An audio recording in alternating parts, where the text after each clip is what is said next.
I'll be honest, guys. I did not realize today was Wednesday until 2 a.m. So this was a surprise to me. But the worst things in life always hit you by surprise, so that makes sense. Hello. Yeah, I looked at the clock. I looked at the clock at 2 a.m. just checking the time, and I was like, Wednesday.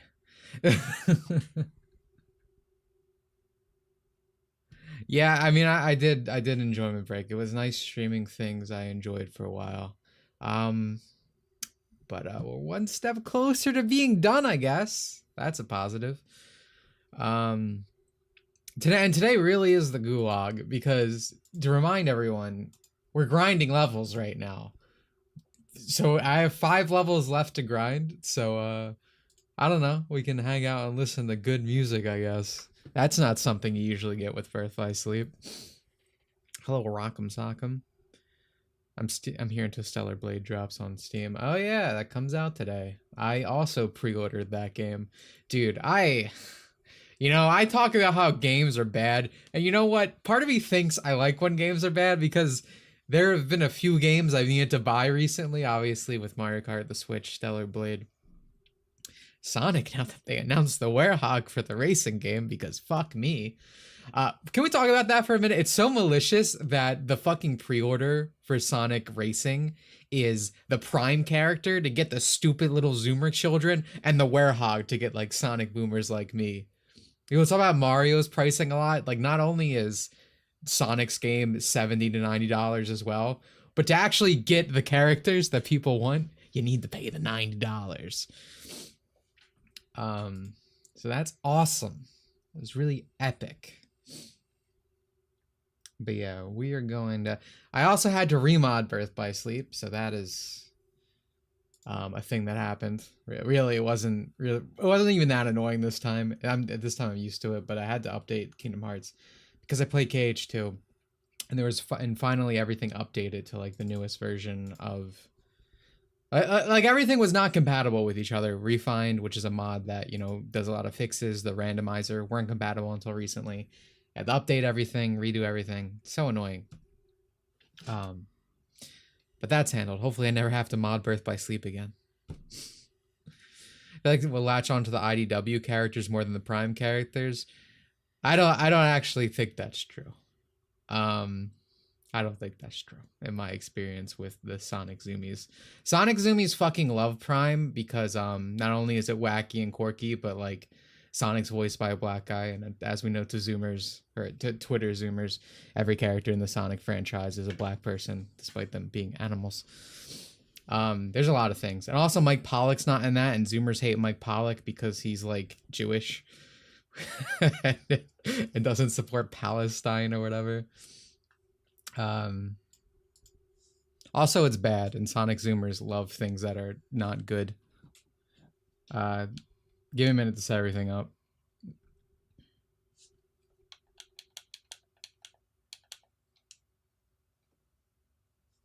Am I...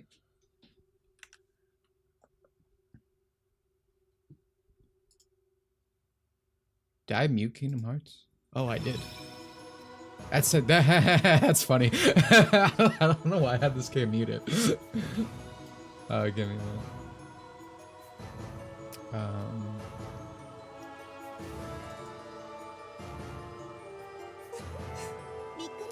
Jackery Call, thank you for the membership. Well, Zoomers are excited because new thing is good. It is actually insane looking at... God, what a nice back.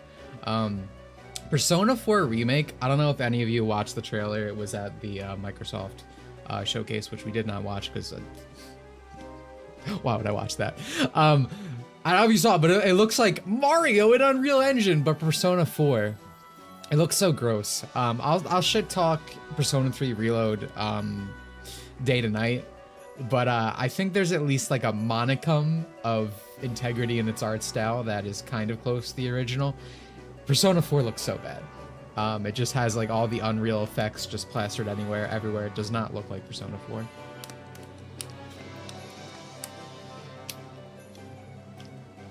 Very unnecessary. Most remakes aren't necessary. It's just to like, it's to get money off of the YouTube kids who watch YouTube videos on like a video game, but like haven't actually played it. And they probably, to be fair, they probably still won't play it. But most remakes, especially in the modern age, aren't worth anything. They're usually censored or just not even if they're not censored, they're usually just worse versions of what came before. I mean, let's ignore all the censorship with Persona 3 for one moment. And even then, again, like the production quality on Persona 3 Reload is so much lesser than what was there before. Also, I want to point this out, as I always do. I don't know how well you can hear this from stream to me, but you can't actually turn something off. Like the sound is still here no matter what you do. Like there's no zero setting clearly. So you can't turn the music off in this game. Awful. I don't understand why Square Enix would do this. I don't know what the fuck is wrong with them.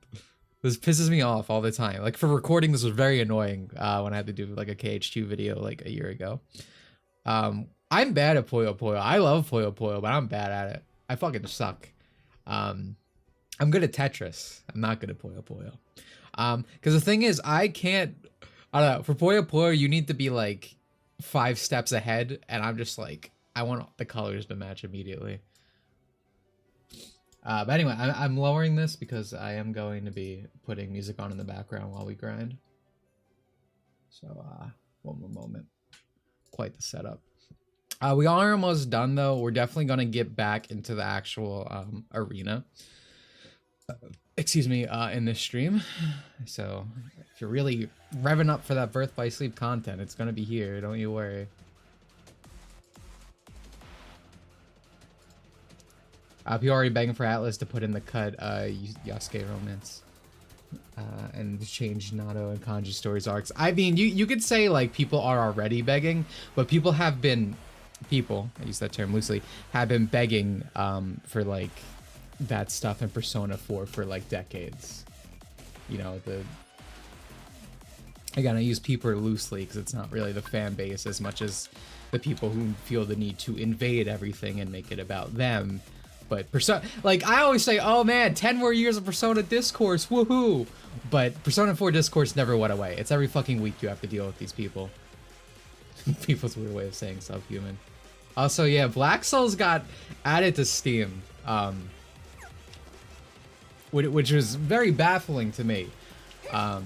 There's been a lot of games. I mean, Blue Archive is one for sure that is now coming to Steam that I'm shocked by. Because, like, as Nexon, what does that give you, right? You don't get anything from that. I'm sorry if I'm immediately switching topics. Because you're paying Valve a sum every time someone spends money in your game, so what is the point? And I almost wonder if someone at Valve is being more friendly with, like, otaku games now and actively inviting them to some extent. Because again, in Blue Archive's case, it makes literally no sense. They have so much money, they don't need Steam. They might just have a good relationship. But there's a bunch of other games that are like more sexual that have been coming to Steam. Black Souls is the most fucking baffling thing in the world. To me, I think it might be one of those situations where it's like none of the game is actually present if you just download it from Steam, but there's like a pinned thing on it, the developer page and the discussion page that's like install this patch and you can play the game for real.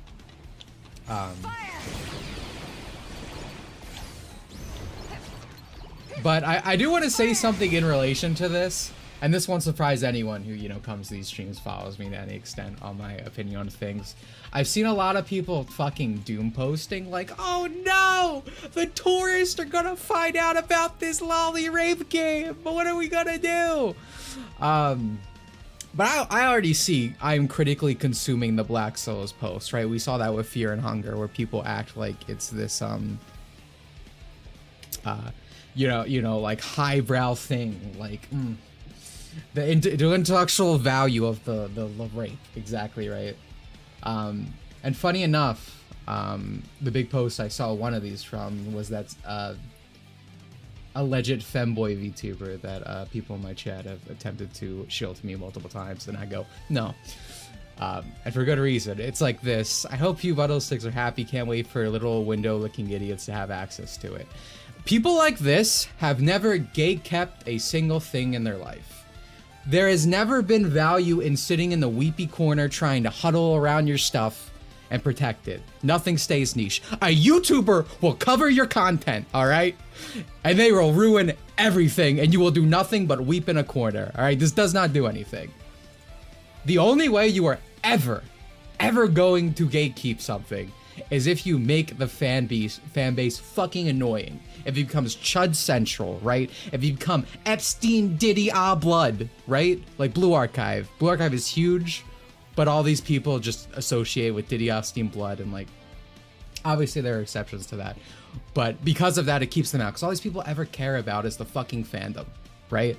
You are never going to protect things by doing nothing. The only time you can protect anything is by actively being active. If you want to do a service to your game, find a lolly character in it, pregnancy post about her until it is associated with the game itself, and there you go. You've done your part, okay? You've contributed to actually gatekeeping. Being a whiny little bitch and doing nothing does not do anything in any circumstance, ever. You are a fucking loser, all right? Don't let people just take and ruin your things. Be the alpha. Be the lion. Rape the dog, okay? Like, I hate these people. I hate these people. I hate these shut up, don't talk about it. Don't care about things. Don't do anything people. All right? Oh shit, I need to get hurt. I just realized.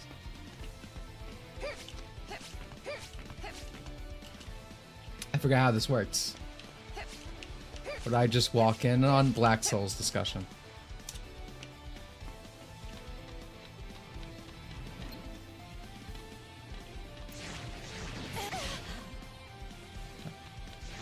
Alright, whack me around a bit, please. So I need to be at 25 HP, get maximum EXP from this. Forgot about that. Yeah, just food me up, man.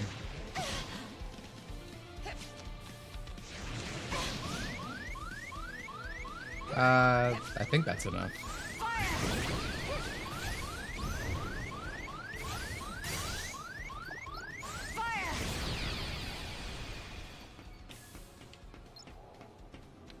I was too close. Or I went to the wrong side, so I didn't get hurt again. Epic. They changed Persona 4 to fit Western Delusion. That's true. And to Atlas. I feel like you people live in an alternate reality, right?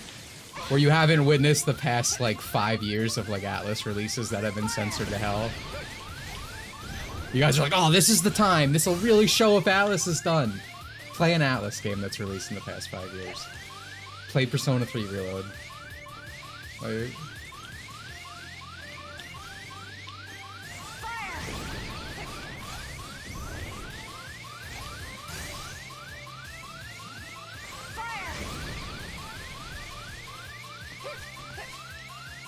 so how's everyone else? Inspired speech, Mr. President. Thank you.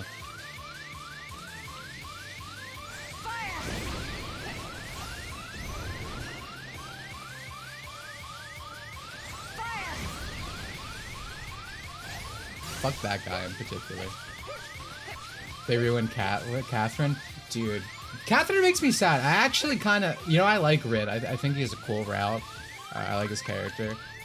But, like, Full Body legitimately just fucking raped the story. Like, not only did it censor the one part with Erica, and not only did it nickel and dime you for it, can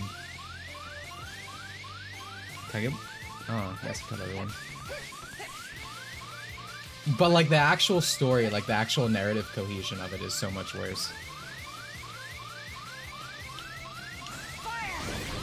Oh, yeah, another thing about what I was saying, bro. It's, like, I just specifically really hate these people who, like, try to make something, like, super highbrow. Like, you're part of the problem.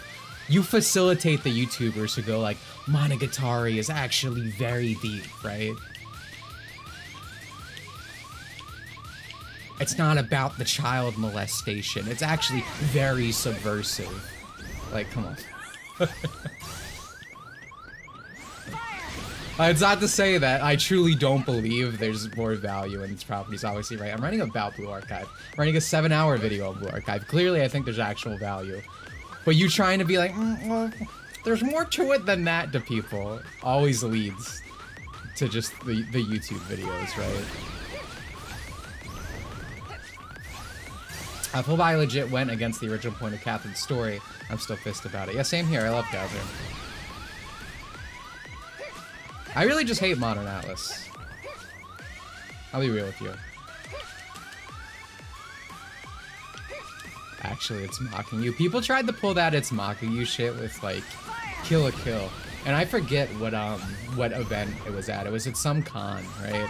Where the producer was like, the point is the girls are sexy or something. It was so funny. Cause like someone asked him a fucking question. And he's like, no, we like sexy women here, sir.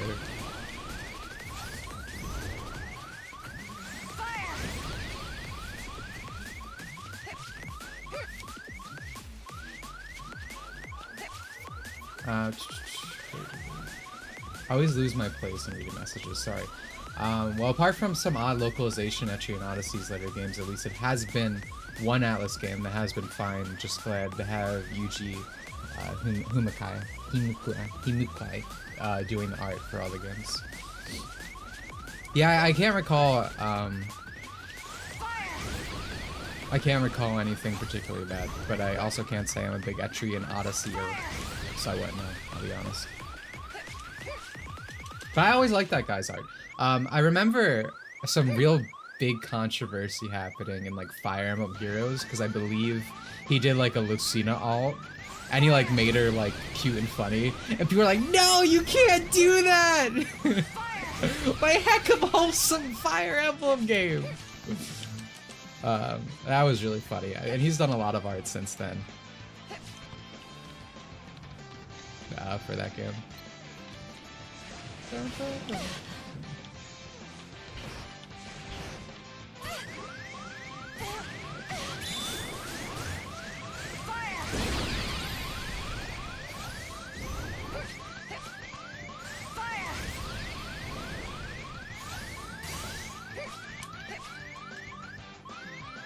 I missed Dragon Ball here. I honestly thought this was Dokkan music for a second. I'm glad I didn't say anything. I too miss Fire Emblem Heroes. I can't believe it fucking died just for super divers to fall off a cliff, bro. So sad. I won't be shocked if at this point Atlas has even started work on Persona 6. I feel like Persona 6 is gonna be bad. Not only is like all of that team not working on it, Persona 5 being the last that like, you know, the writer, the musical artist that was on 3, 4, and 5. Just the entire team are gone now. Aqua, could you stop healing? I'm pretty sure I turned off my like yeah, I turned off HP prize. I definitely turned off anything else that would be annoying here. Yeah, that's not all I have.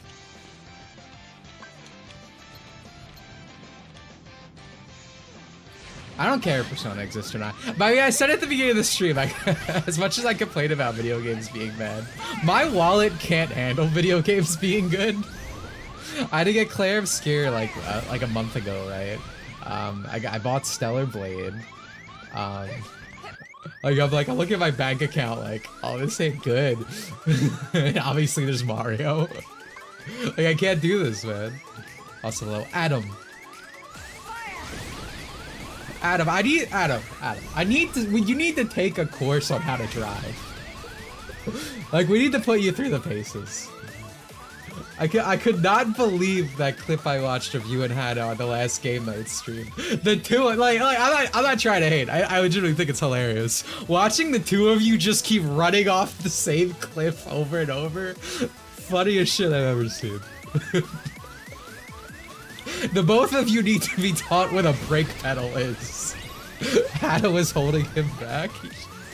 Fair. I'm hearing Mario Kart's kind of boring, especially the free roam. I will agree the free roam is boring. But here's the thing about the free roam, and I explained this a lot in my stream. If I was fucking 12 years old, bro, free roam would have become my life. As a small babby, I would fucking ERP. It wouldn't be ERP, it would just be RP. I would RP with my friends, right? In Kirby City Trail, right? We'd have like entire stories playing out on the map and shit, right? I did ERP as 12. That's how I got groomed. But anyway, different topics conversation. But had I been 12 and this shit came out, I'd be doing the same shit. I already know. I think it's the coolest thing in the world. As a man in my 20s, there is nothing to do. There is absolutely nothing to do. And it's fine. I mean, in that respect, it's still fine as like a side mode. My biggest problem with Mario Kart World, and again, this is a conclusion I came to at the end of the stream, is Knockout Tour and race mode should not be tied together, right? I should not go through the intermissions in race mode. I should not be with 24 players. It just feels like too much, right? And I want to do the 3 laps on a course, right? I wish normal race was 12 players, 3 laps, and then Knockout Tour was as it is. I think Knockout Tour is great, especially online. Knockout Tour with the straightaways and stuff is perfectly fine. There's enough going on. It's hectic. But normal race just feels like Mario Kart. Being Mario Kart, it was not something that happened every race, right? It was, well, I got Mario Kart at that time. But in Mario Kart World, it is every goddamn race. It's like Mario Kart Wii levels of like hecticness, and I hate Mario Kart Wii.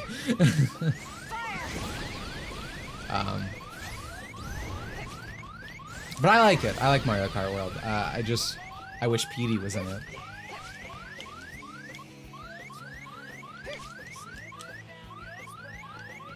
I hate that my YouTube algorithm is already filled with world record strats. Oh, for like time trials and shit? Yeah, I mean the skill expression in Mario Kart World's crazy because all the tricks you can do. But at the same time, I feel like they should buff them. I think the like straightaways would feel a lot better if rail grinding was more advantageous, if it was not slower than driving straight. Because that would give more incentive for everyone to spread out and try to get to the rails and do stuff. I don't know. I like the core of Mario Kart World, but I think it needs improvement.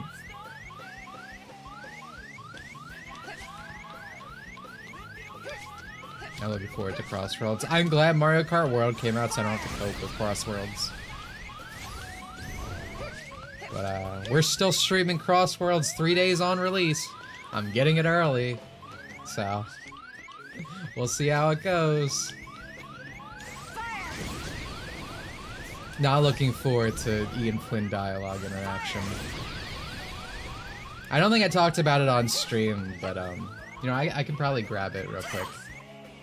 I'm trying to avoid pulling up stuff on Twitter a lot for this, mostly because, like, you know, I don't want to. I want to get this done.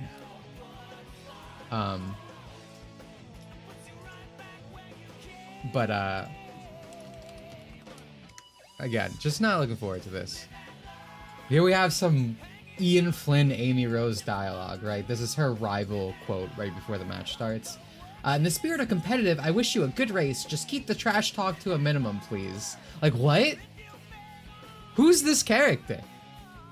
This is not fucking Amy Rose, right? Where's her attitude? Where's the goddamn sass, right? Especially in these racing games, dude.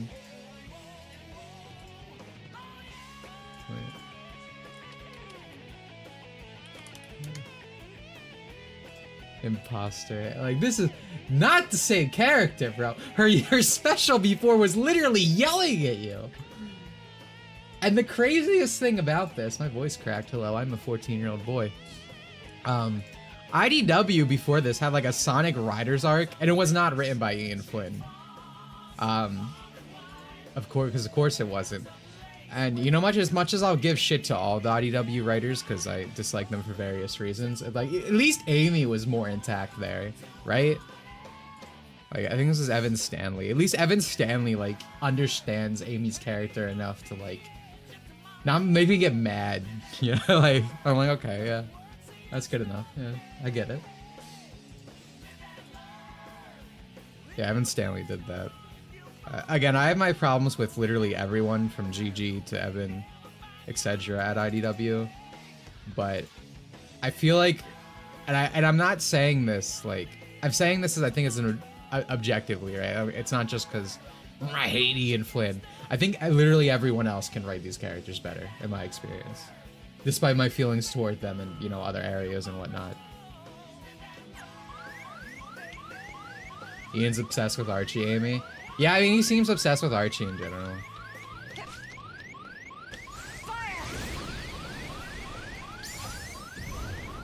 Alright, let's try anything Prius. I was gonna go to 50, but maybe we'll stop a little early. Ian is a millennial male feminist, and it's obvious in his work. It certainly is. My favorite thing, I didn't include this in my video for Amy because it wasn't really relevant. Or I might have found out about it after. That might be part of it. I forget at this point. I'm gonna turn this music up. I feel like it's too low.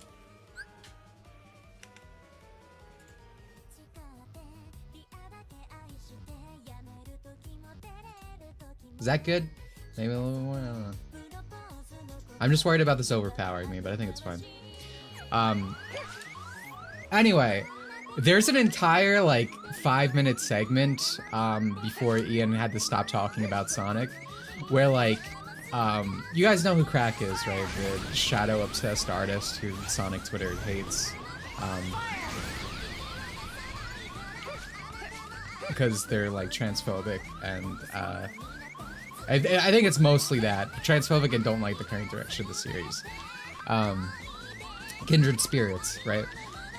But, anyway, someone sent in a like a fan thing to be like, would Shadow be transphobic? I can't handle these people on Twitter, specifically talking about Crack.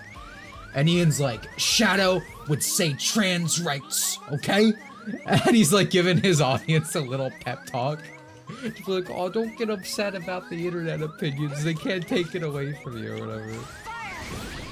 It was like the saddest coddling session I've ever seen. Yeah, I don't remember if it happened during when I was making my video. Well, it probably had to have happened before, I guess. But it wasn't right. Like, I couldn't put that in my video.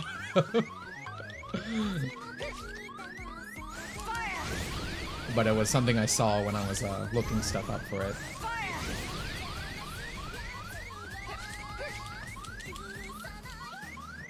Shadow loves two things, Latina and trans rights. Oh my god, dude, you boiled Sonic Twitter down to its bare essentials. Holy fuck.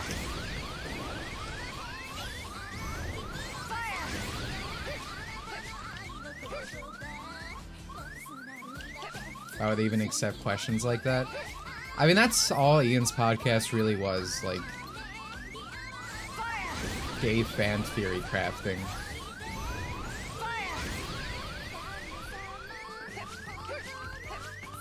Like, again, there was questions about, is the cast potty trained? Like, what the fuck? Like, that's literally like a DeviantArt thing, right? Like, is that, it's just insane. It's just insane. It's crazy. It's insane that this was like the official Sonic guy. Good thing I have the fictional characters reinforced by worldview, right? This character agrees with me. Huh? Yeah, that's the end of my video, dude. I don't think I say it, so if you listen to the audio, you might not have heard it. But I put a text on screen. Now I feel like I mentioned it. It's been like a month since the Amy video, like 3. So excuse me for not remembering exactly what I said. But it's in that video. Yeah, Ian wrote a Teletubbies X Sonic fanfic when he was 20 plus years old. It's crazy because the first time I told that story, I thought he was like, I don't know, a child, and I'm like, that makes sense. A little baby would write a, you know, a Sonic X Teletubbies fanfiction.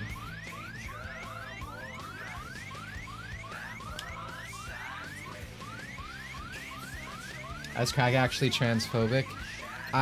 Well, okay, so Crack would be by Twitter's definition, in that she does not, like, agree and support transgenderism, but like she would, from what I've seen, she would respect you on an individual level, right? It's a disagreement in ideology.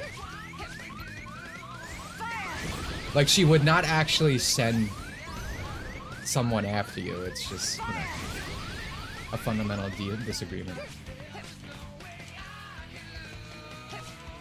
You know, if you don't peddle the narrative for these people, then you're against them, essentially. You know?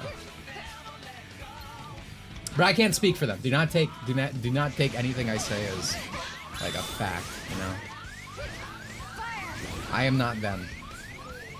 I am not they them.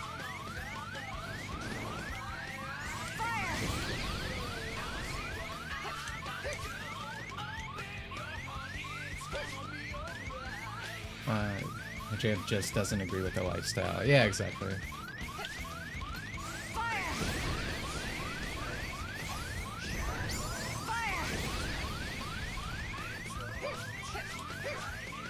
If we both weren't in a relationship, we could, as a power couple, we could just destroy Sonic Twitter in like one foul like moment.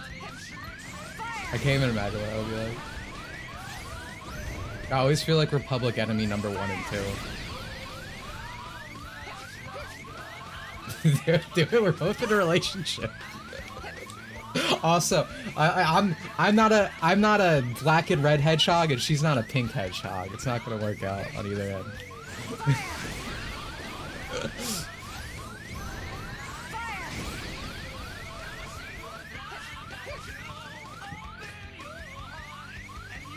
I feel like there's something else I want to talk about in relation to Sonic, but I don't remember.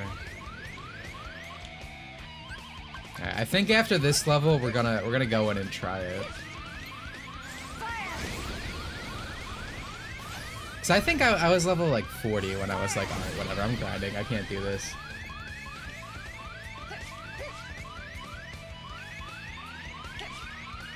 Is it the IDW reference by Tails by any chance? No, it wasn't, but I did see that.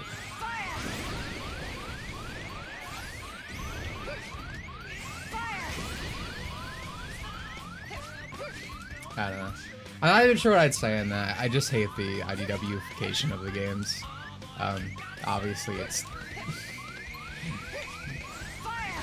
just taking away from characters.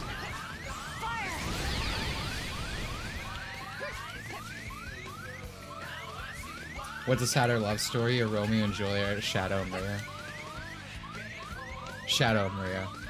Shakespeare's got nothing on Shiro Makiyawa, bro.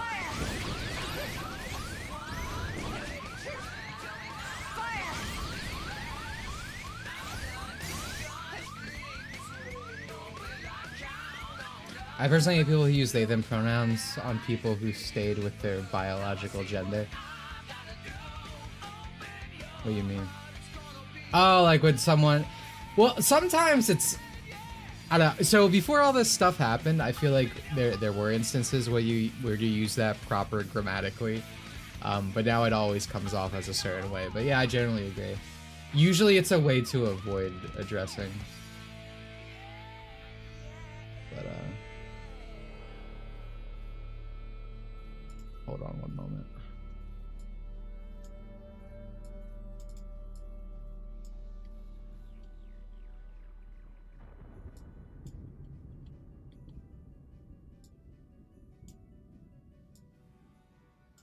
Speaking of, because, sorry, since I'm already on Twitter.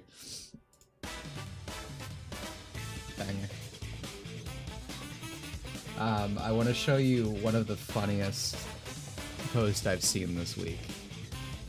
So we've been talking a lot about Smash lately. I don't know if you new kids know this, but as a wee little child, I was in the Super Smash Brothers a lot. Thankfully, I did not get raped, so we're all clear. Not at Smash anyway. But so even though I try to step away from drama, I've always had like a kind of a distant interest in whatever's going on in Smash, right? Because the reason I stopped being interested in it is just because even as like a fucking teenager, I saw the writing on the wall with all the politics being involved and whatnot, right? And then obviously we saw what happened semi-recently with, you know, Hax's passing, tragic as it is, and then people going after technicals for basically spreading the information and trying to actually hold people accountable for this tragedy that happened. But anyway, so of the self-reflection the Melee community did, the only thing that has happened to my understanding, where the hell did this go? Is that Samsara was unbanned. And I believe, again, to my understanding, this was in fact one of the children rapists. And I saw this post and it is a perfect distillation of what the Melee community looks like. Look at this image and all of its horrifying aura. These are your Smash TOs running the scene. What the hell is that thing? That is Super Smash Bros. Melee, currently. Samsara wasn't a diddler, but knew of the diddler. Okay, thank you.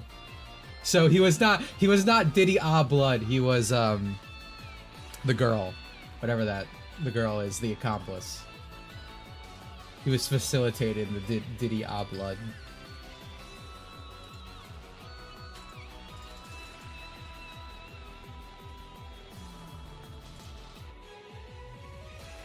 This is an SAO song, by the way. So good.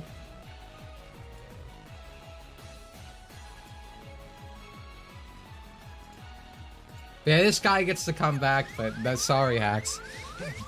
You gotta die, bro. You can't play Melee for the heinous crime of upsetting Leffen.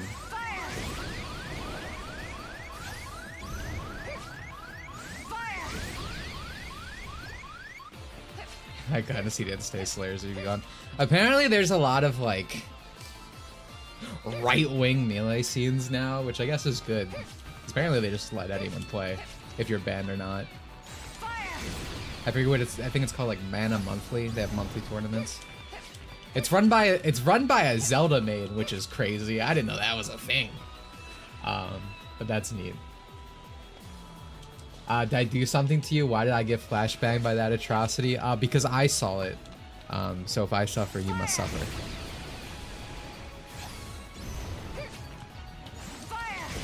Oh damn it! I took or it took HP, not damage.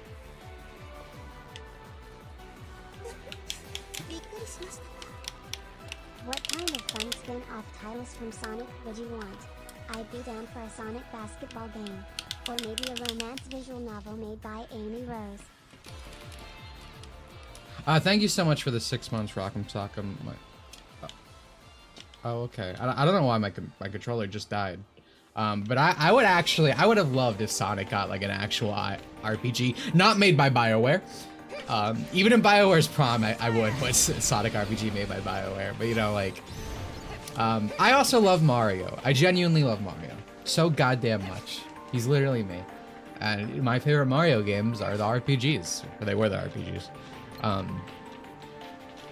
So like I would have loved like a experience on the level of like 64,000 Year Door Mario and Luigi. It would never happen, I'm pretty sure at this point, but that would be my ideal personally. If Sega was just like, Dimitri, you're in charge of this franchise, what do we do? First initiative, kill Ian Flynn. Second, that. Also, that's a joke. So curious for when a Sonic fan eventually clips that. That's what we call comedy. Sonic Sticker Star, that is what we get nowadays. The Sonic RPG is made by Atlas. Honestly, like, I feel like with the Sonic franchise, it'd probably actually go fine. What is there to censor? Clipped and taken out of context time. Go ahead.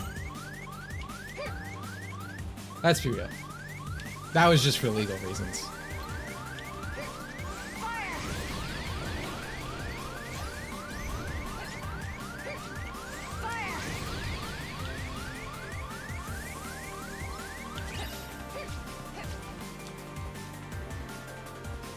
Was there a concern in the writing of Sonic before Colors? Yeah. Again, I just wouldn't expect it nowadays. Again, I would actually expect something on the level of Sticker Star if we got something. Like, Jesus Christ, that is so much HP.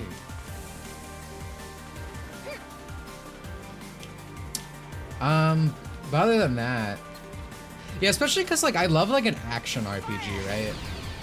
Well, I don't want to say action RPG, like a timed hits, like Claire Obscure, like that kind of thing where they had interaction. I think obviously given how, you know, Sonic is as a character, that would thematically work very well. And I guess, like, to be fair to Sonic Chronicles, it kind of did that.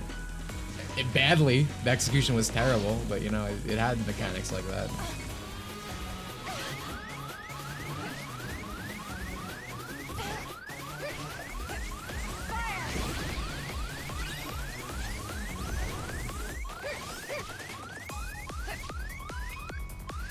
I wish Sonic Fierce combat and scaling wasn't ass, so it could be a good action RPG. Yeah. I really dislike, like, that was not a joke, by the way. If you watch my Sonic Frontiers video, when I'm criticizing the combat, I talk about how I watched a friend literally just hold left trigger or right trigger, whichever it was, for the kick, throughout the entire game, never interact with the combat once, and they beat it. And they played on hard, like, to get the, you know, special ending and whatnot. So it wasn't like they played on the easy mode or something like that. Yeah, the shy user twerks to the mode. They did that. Like and, like, here's the thing. I'm fine with games having, like, exploits, right? Like, even Kingdom Hearts 2, for, like, you know, as good as it is, it's like, yeah, it has duck flare and stuff like that you can abuse. But, like, even duck flare and stuff, that's not gonna carry you start to finish with no other interaction. And usually it usually requires game knowledge, right? And interacting with the systems. It's kind of like my old spin dash argument, where in SA1 you can do crazy skits with the spin dash, but that requires game knowledge and understanding. It's not as simple as hold button. Okay. Like, there's always a way to, like, cheese these games, but usually the combat decentivizes that, you know, whether it's being fun, having a ranking system, like DMC. Alright. I'm gonna say I'm level 49. I should just go to 50. Right? Nah. I'll leave. We're good. We don't need 50.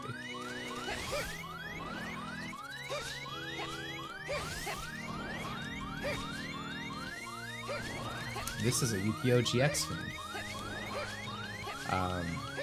It's from that one, like, vampire. Hey, we're owned by Konami, girl. Didn't Sega make Sonic Nintendo exclusive for a while? Yes, they had a deal with Nintendo during the Wii U era, like the worst point in time. And that's why we got Sonic Boom, Sonic Lost World, and something else maybe? I don't remember. Probably one of the Olympic Games or something.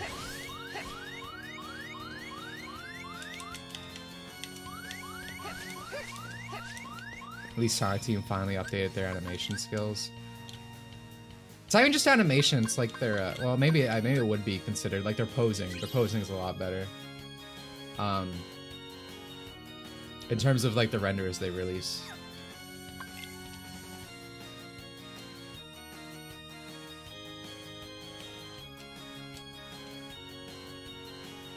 Alright.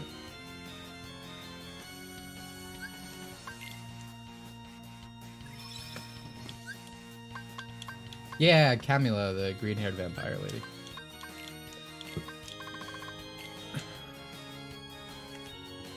Alright, the music will stop.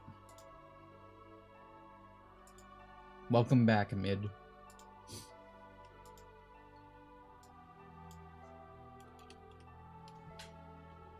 Oh my god, dude. I know we're talking about, like, the Sega being shit with, like, animation and modeling and whatnot. Have you guys seen that Game Freak is making, like, an HD game for a company that, like, isn't Nintendo? Have you guys seen what that looks like? I need to pull it up if not, because that got announced by Microsoft. I'm buying this game just to help kill Pokemon, by the way. I need Game Freak to understand there's money to be made elsewhere.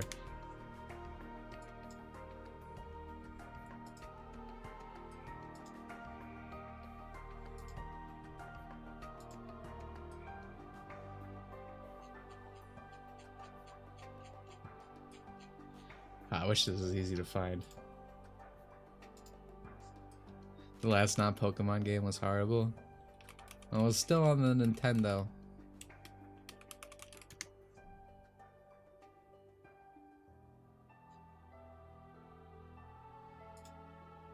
So apparently it's a Souls-like, which I said during the conference. I'm kind of sick of Souls-like. I've been sick for a while, as that's why I haven't played them. So this is Game Freak locking in. This is Game Freak without Nintendo.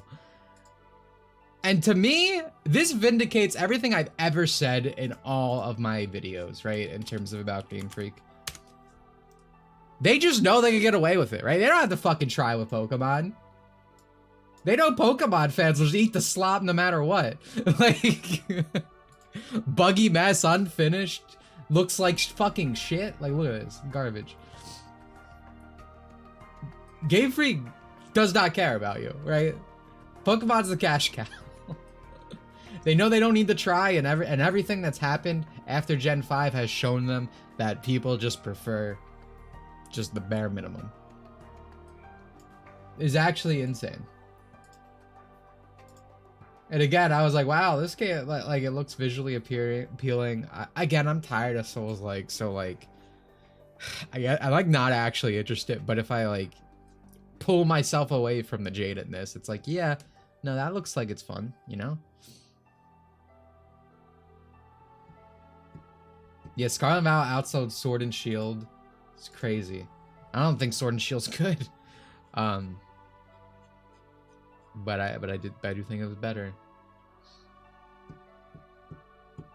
I'm also just blown away in general by like Pokemon. I almost said Sonic, gotta have it. Pokemon Nintendo fans. Oh, they want to do that. Let me grab this.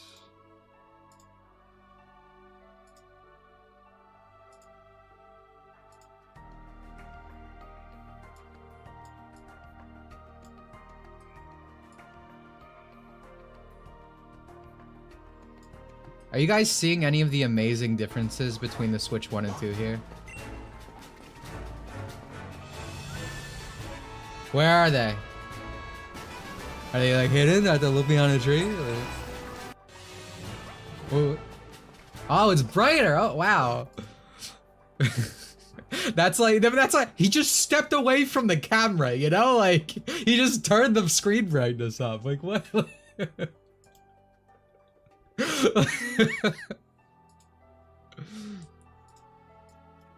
Dude, wanna know? Oh, dude, I wanna see something really funny. Let me see if I can find it.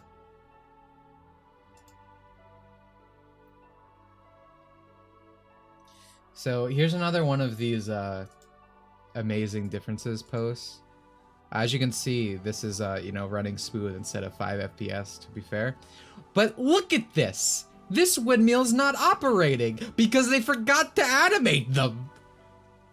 Amazing quality control from Game Freak working on a Pokemon game, dude. Like, it's crazy. But this is actually absurd.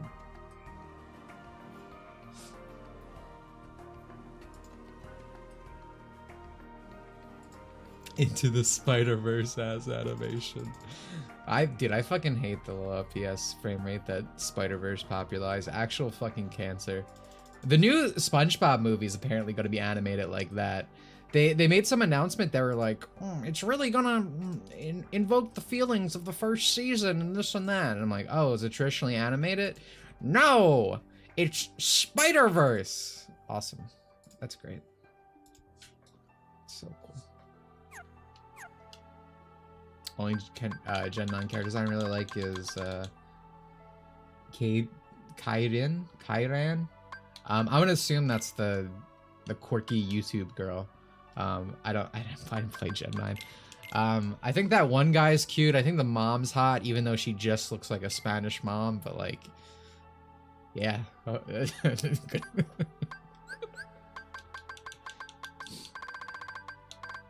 right, we need to. Can I make? I can make different decks, right? Or how do I?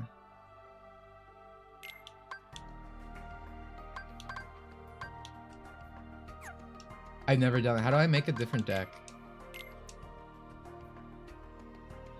Shortcut, reorder, remove abilities.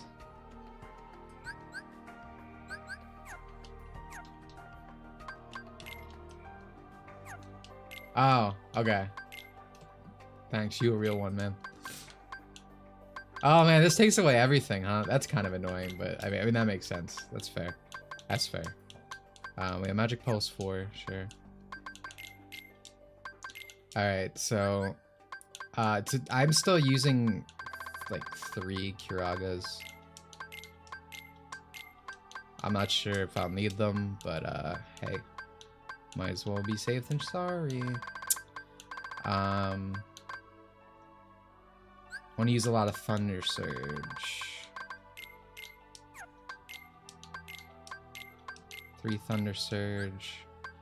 I feel like a Mega Flare could be. I feel like we don't want to put a lot. I'll be honest. Well, I only have, so I. Do I want to do that? Like that is going to be useful for like the random like mooks. I hate how I can't say goons anymore. The random mooks, but I feel like I might just want to use Thunder Guy, but I'll use it. I'll use it. All right, so now I want to set my shortcut here, so this goes up or down.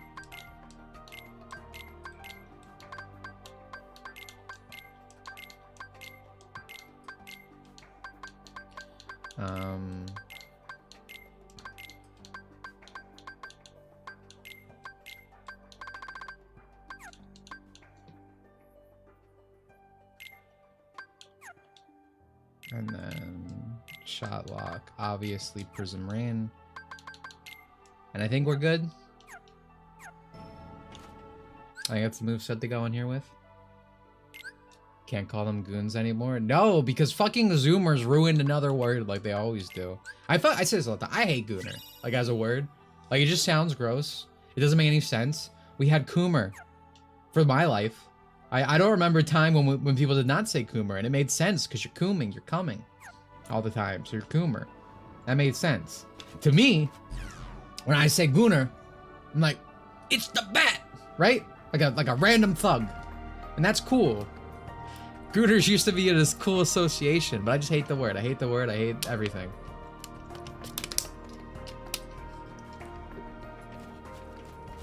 Oh yeah, fapping, of course. But that's how you. Well, I guess you could call someone like a fapper, maybe. I don't know. But all right. So, but like, I don't really think people said that. All right. So we are on Keepers of the Arena. And so I want you guys to take a look at my medals. To get to all the super bosses, I need 9999 for the record. So.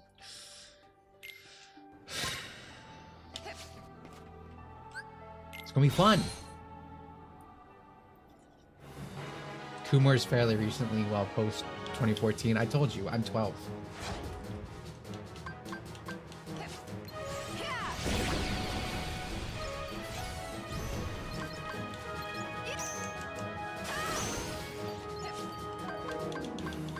Alright, I feel like I ordered these not good. I think my, do you see how much more damage I'm doing? I need you guys to know, I was doing chip damage last time I was here. God. Twerk, I hate your stupid fucking boyfriend numbers. Literally the worst thing in the game. I got food. You're disgusting, by the way. This is what you're into? You're freak. You're freak. Alright, this is good. I meant to do that. I'm fucking with you guys, by the way. I meant to do that. Just so you know.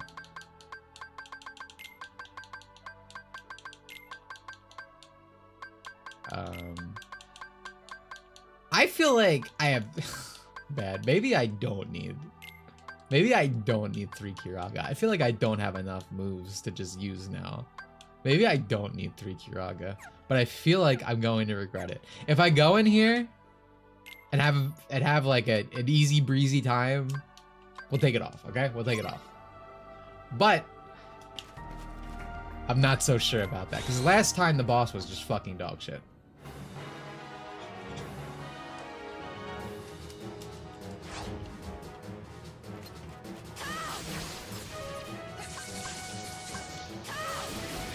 I like how, because I went my menu, my moves are decharged, by the way.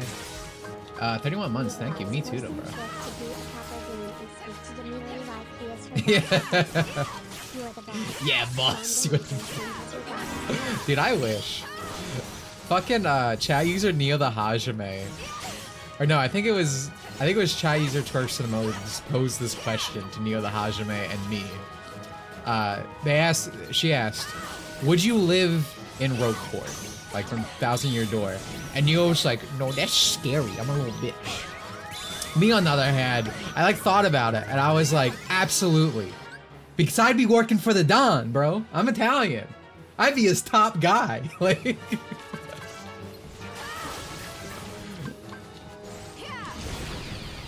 you know, there's always these posts about like, how like annoying liberals on Twitter are the people who really get upset by like, you know, accurate depictions of culture and not the actual people.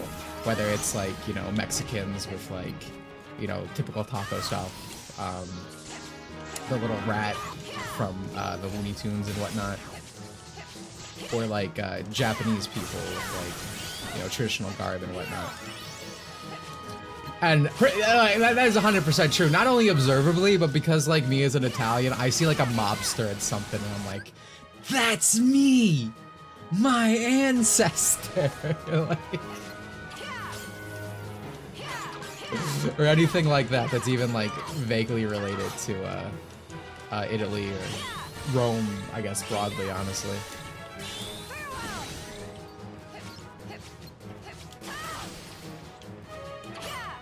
Mexican here today, tacos. I had, I can't say the name of the place because it's like a local joint, but, geez, I hate it. I had really good, fajitas the other day.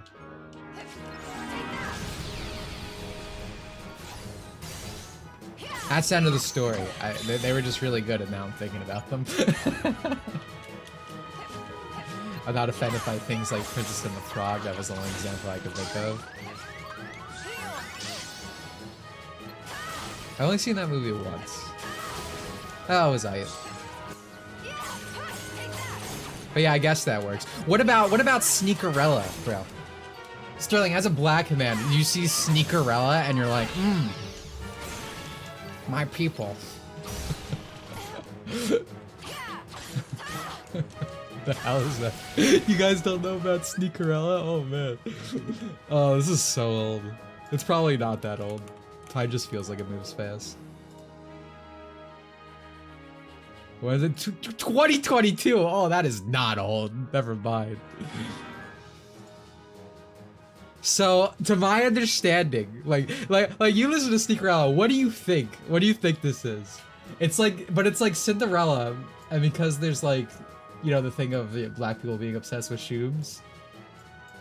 It's like, I don't know, he puts a fucking Adidas on her or something, I don't know.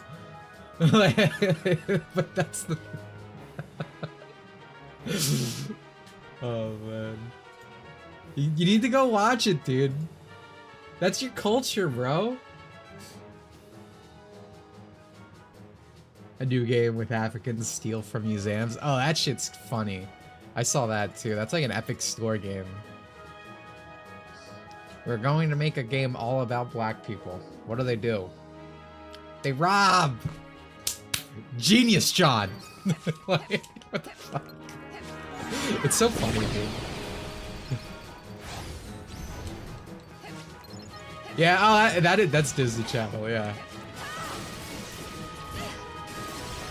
I also didn't realize that, but that makes sense now that you said that.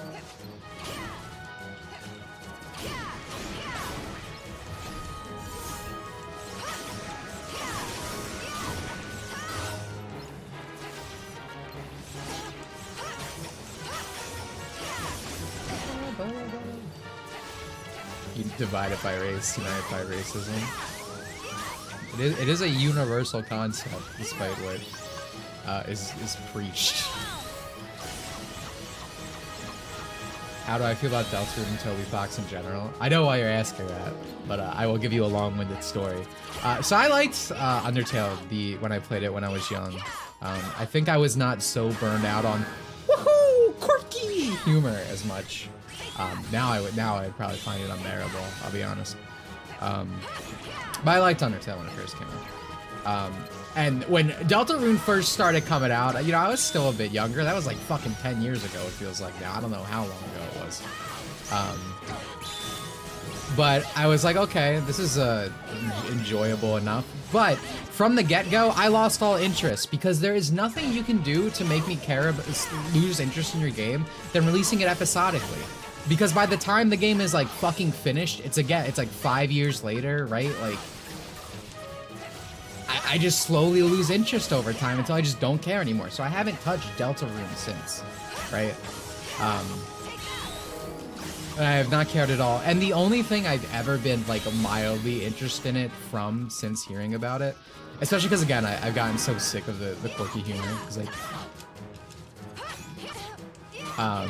is the like manipulator route, right? Where like, the Kara or whoever the fuck you're playing as, whoever the heart is just like manipulating everyone and like, I don't know, it's just really fucked up. Like that seems fun. Like I'd love doing that. So like that's the only thing I've ever been interested in. And then obviously on that route a lot of like fucked up things happen. And I mean Undertale's always kind of been fucked up. Like it's about child murder technically, right? But because you get the fan base that you deserve, Toby Fox got like the woohoo wacky quirky crowd like we were just talking about. So when something was actually artistic in his game and, you know, kind of alluded to like sexual abuse and rape and all that, they were like, no, you can't fucking do this, Toby Fox! What the fuck? And then, you know, he ended up taking it out, right? In the most recent thing. And my only real comment to that is, what a fucking loser. Or more precisely, you can't unrape the dough, Toby.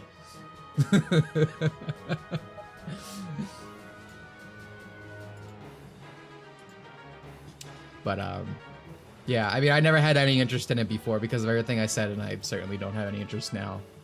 If you're gonna be, like, that, to me, that just shows you as a creator have no artistic integrity, right? So, that, you know, just further facilitates my disinterest, but it was never there because of the release schedule.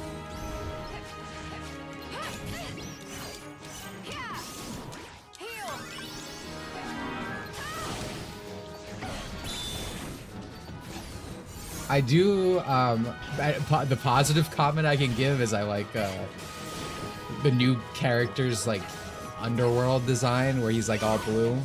I do think that looks sick. And that's my only, like, positive thing I could say. Why'd I have that on standby? Because I brought it up last stream. Or the stream before.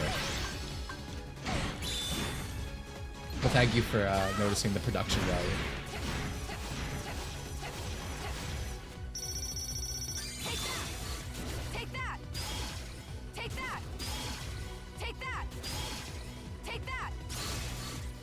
There we go. I love how my moves just don't hit him. Why is this arena so fucking big? Honestly, Ghost Drive is probably a pretty good... Oh my fuck, hello. He put me in the cum jar! Dude, get me out. Jesus Christ, okay, yeah, thank God I brought 3. Why is this guy like so fucking crazy? Like...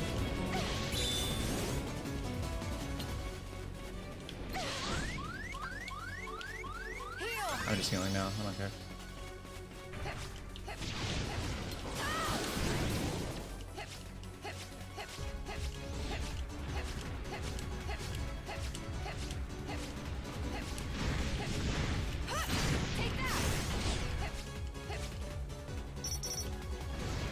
Oh my god, Aqua, why'd you walk on? Take that! Take that! Take that! Take that! Okay. That's battle 1 though. He comes back stronger.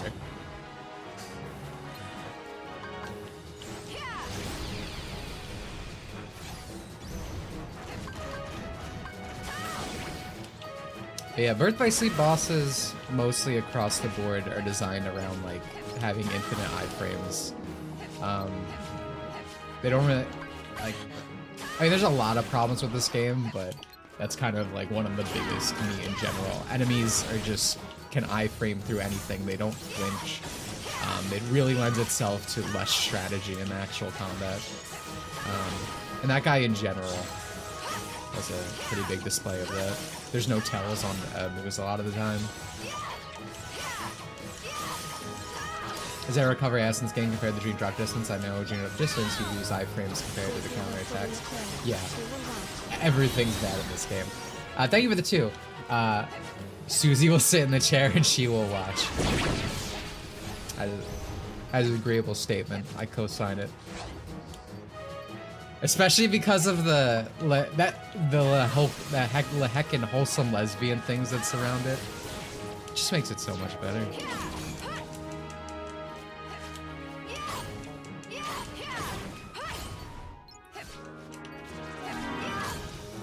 Dark Souls bosses kneel before Chad defeats bosses.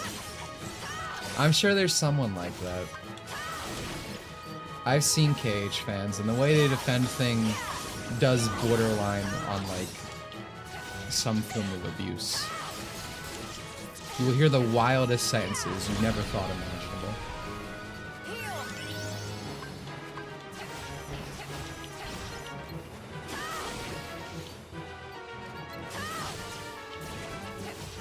Susie who? Susie is the like la heckin' epic muscle mommy character. Well, I don't think it's a mommy, but muscle teenager character in Deltarune.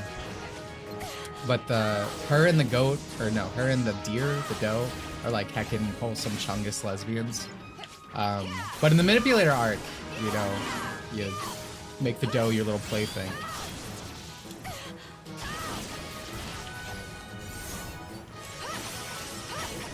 See, Toby has the potential to cook, bro.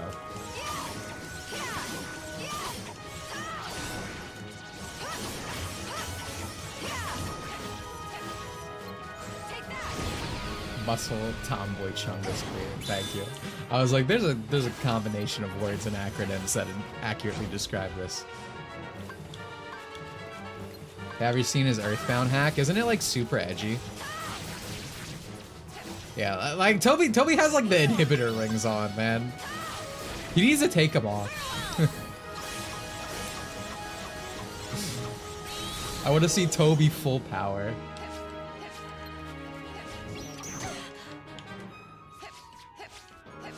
Final boss calls you a fig. That's brave.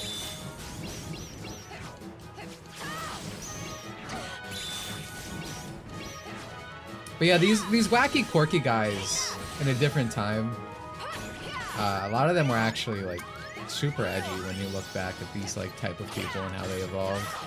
Because I mean, it's not that Toby wasn't always a quirky, wacky guy, right? Like, what's that one song that he put in Pokemon, right? Like it was originally used for like a male pregnancy thing with Homestuck or something. Awful sense I just said. I apologize. Like it's always been there, but you know, as you facilitate this wacky, wholesome Chungus fan base, you're not allowed to actually do anything interesting. You're not really allowed to create art that has like any edge to it. Everything must be rounded off. Speaking of edges, I would like to concede. I would like to kneel to the Evangelion Ray Figs in the chat room. It's been a long 30, 40-year battle at this point, but you won. You came out on top. I never thought I'd see the day.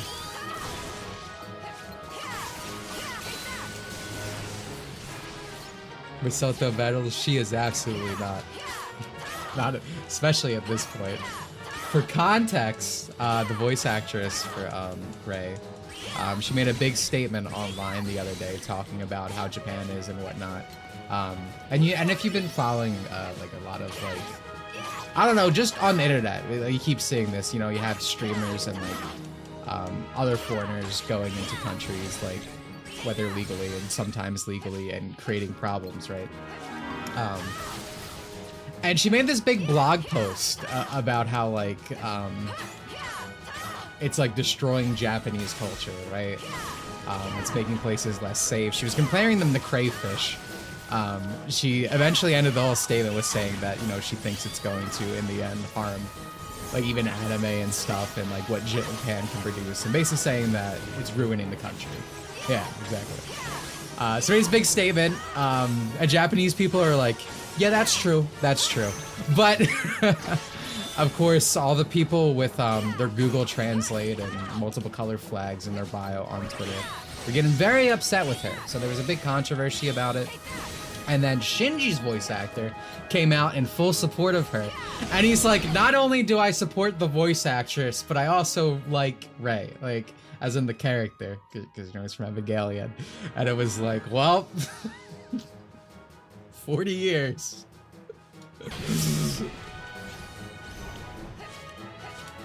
I didn't see it. I didn't see the vision. I apologize. I didn't know.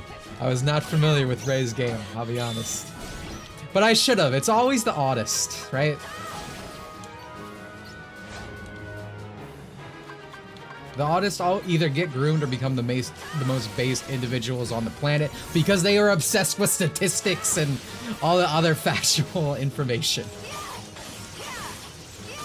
In the same talk. Yeah, so again, there was all this controversy surrounding her. So he, as in the Shinji, what a sentence, made a statement and basically put his support and said, you know, that he's always been a fan of her and Rei as like a cute little like hoo like hee thing at the end, right? He just was like, and Rei, but it was very funny.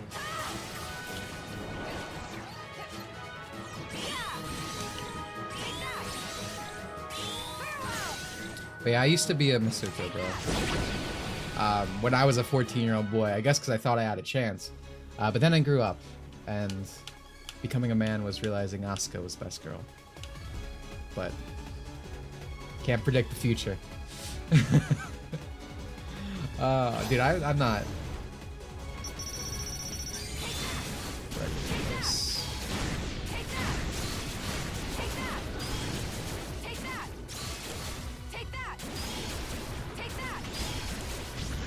Oh, Prism Rain, my fucking beloved, dude.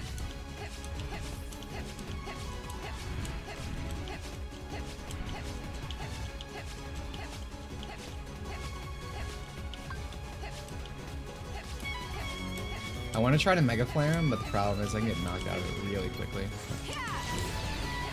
Oh, that did nothing. Okay. Dude, look at this. I'm getting...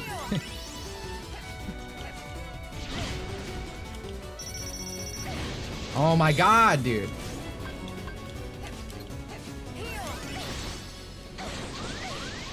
Do you see this? Like, what? What the... Oh, I need to get the Prism Rain off again.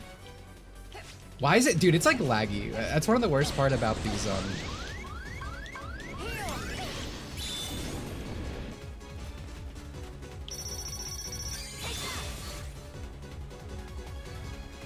Well, fuck my ass. Okay, great.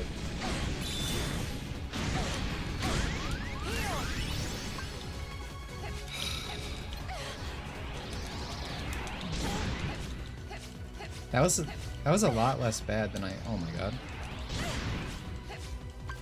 Alright, well this is guaranteed damage, so let's see why it's annoying.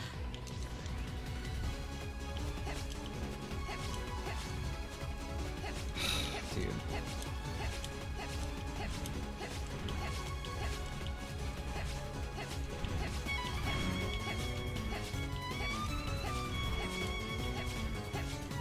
I guess my best bet is to Prism Rain him as he spawns in.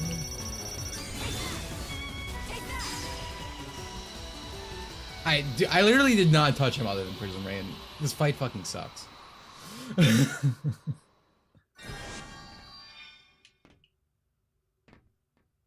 Yeah, do your little dance. Congratulations, Aqua.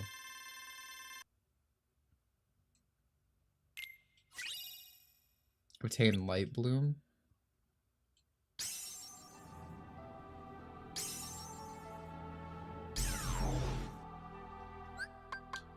What is Light Bloom? Is that like a... It's not a Keyblade. Is that a... maybe a shot lock? Yeah. The ultimate... Is this good? Do I want to use this? Hello, Akira.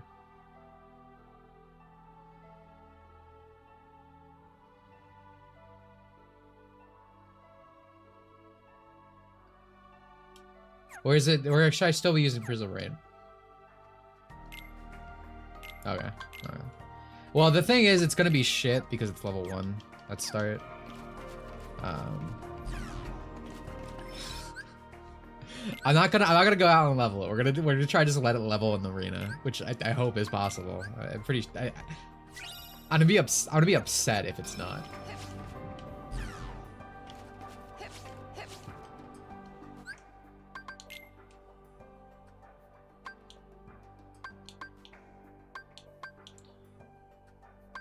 I feel like this is gonna be easier. There's just guys here. There's just mooks. I don't see any big dudes to worry about, despite the risk being the same. Am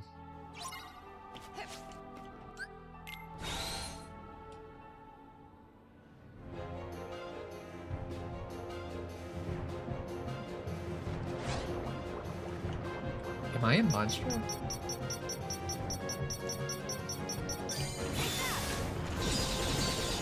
Oh, okay. Dude, that's actually sick. I can see that being crazy once it's not level 1.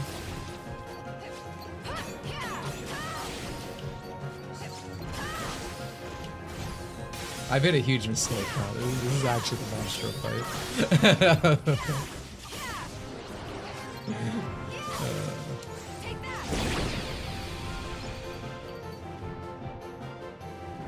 Yeah, okay, it's that. Okay.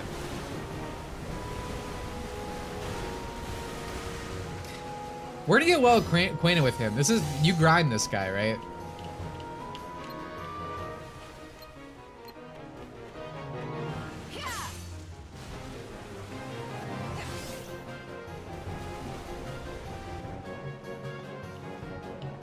Where are you, big guy? Oh.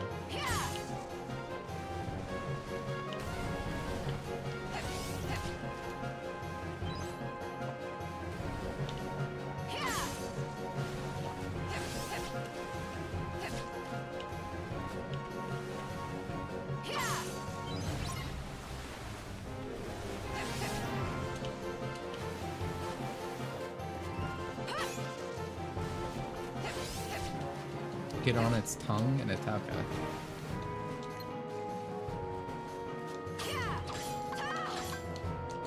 Alright, I should have came in here without Mega Flare. Well, not lie to you. Oh, please don't bore me.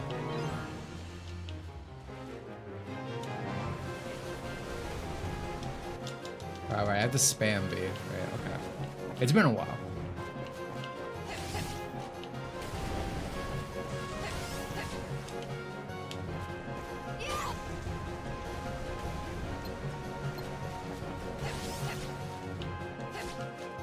So my enemy is the time limit, right?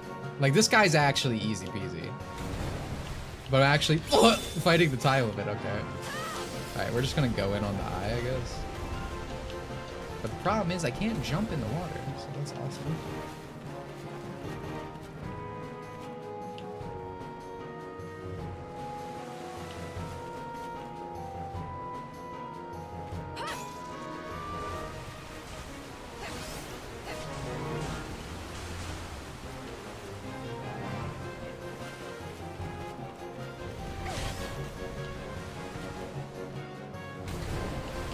This fight is not seem very fun. Also, I'm fucked.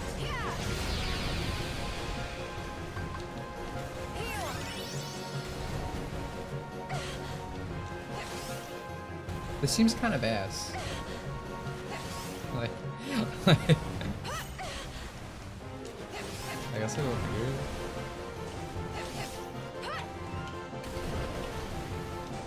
I feel like I don't have enough time to attack.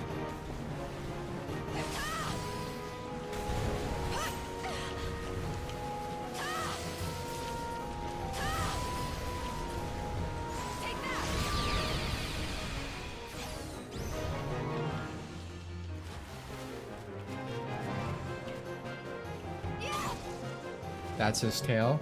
No shit. Really? Huh. I was not aware of that.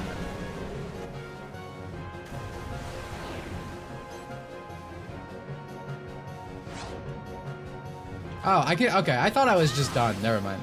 All right, I'm not done complaining.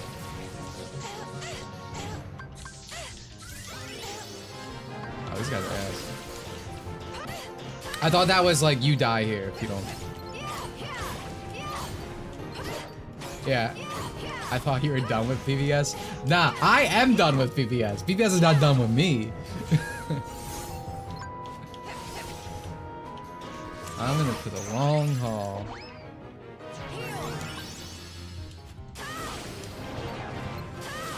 I'd say for better or worse, but it's only worse. You have 4 tries? Okay. I feel like I want to be fine, man.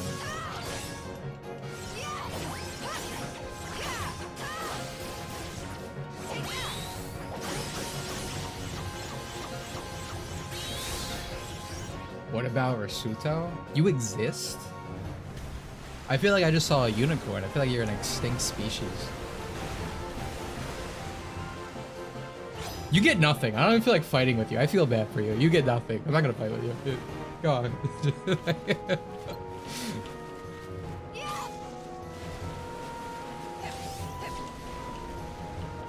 Like, what merch are you getting? Yeah, Rasuto, yeah.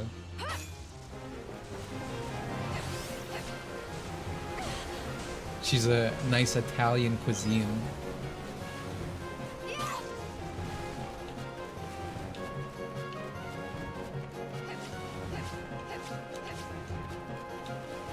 Right or left? I do.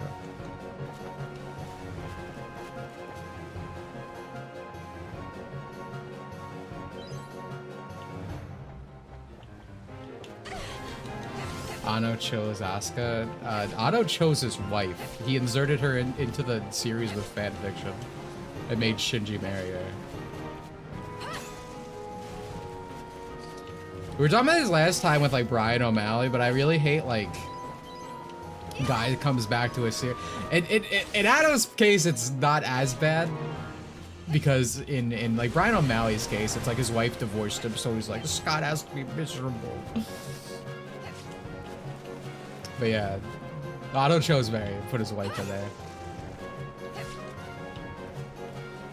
I hate when guy comes back because relationship in his life changed and he's like, this is about me.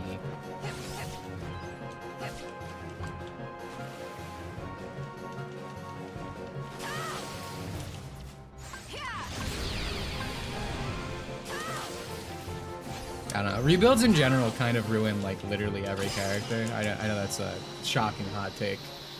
It might be on YouTube. On YouTube, it actually probably is a shocking hot take. But from anyone with a third brain cell, I kind of hate the rebuilds.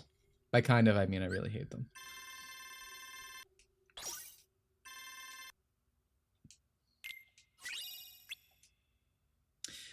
Like especially for Asuka.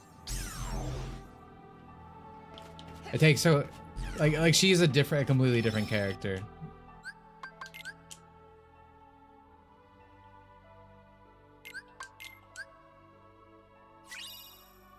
Scott Pokemon has great animation. Yeah. I mean, it's actually an anime. It's not a quotation mark anime, right? It's made by a legitimate anime studio. It looks really nice, and you know, as far back as I can remember. You know, I only got into Scott Pilgrim after the movie, but as far back as I can remember, everyone always wanted like a Scott Pilgrim animation, right? Because we had those little shorts a long time ago. I think Adult Swim did those. And so it's fucking just a slap in the face. I hate everything about the Scott Pilgrim anime, dude.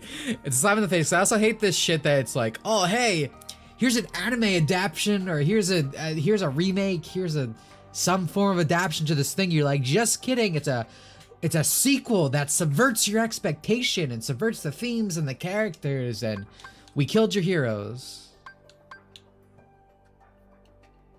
Oh, this sounds awful.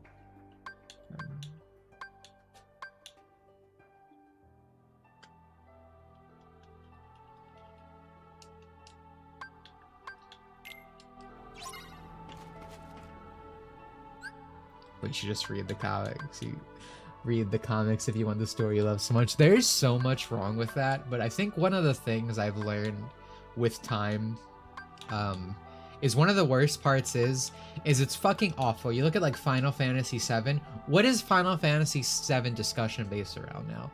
The shitty remake. The shitty, abysmal fucking remakes. It is basically a cultural like astroturfing of the thing you like, and then it all becomes about the new thing. And it sucks.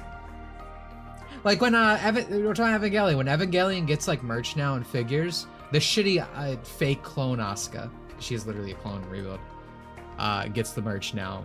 Very rarely do we get to see the actual Asuka, and that fucking sucks. You know, same with all these other characters. The only good thing the rebuilds ever did was give us long-haired Rey.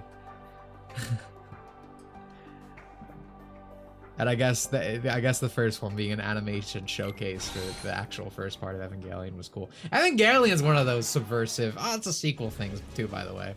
I hate subversion. It's shit. I'm sure there's someone who will finger wag about that. It's like, yeah, I mean, I guess like it's technically not bad. If you can subvert my expectations and give me something better than what I expected, that's cool. But subversion, I should have took Mega Flare off.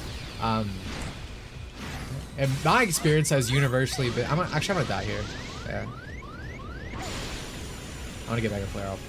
Subversion in my experience has universally been like, gotcha, bitch, haha, you thought it was good.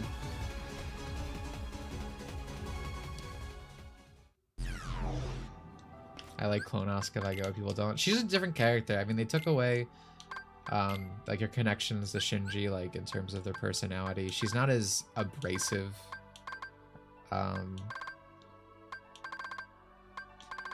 Just again, I mean, her having a different name is completely like indicative of just how different they are.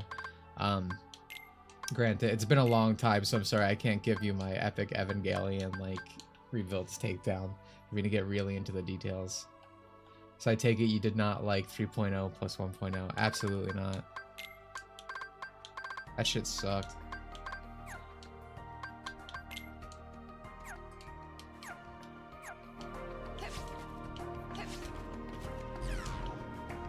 If the clone were made with the exact same memories, it would still be a clone. Yeah. Like like there's a lot of thematic stuff going on with Rey being a clone of Shinji's mom and whatnot, but instead making Asuka the clone, obviously not with the mom and stuff, but like taking that concept and moving it to Asuka, like, I don't know. It's just rad. Everything about the rebuilds was improved except the writing. The new ending is dog water. I don't know why people defend it. People defend it because it's a new thing. New thing is good, old thing is bad. And it's subversive, and that's smart and witty. You have to understand. But I mean, if you're saying everything else is better, then it's like, if you're talking about animation and stuff, it's like, yeah. I mean, they're great. They are great animation showcases. I'm not taking that away from Anno. But the actual narrative on display is like infuriating.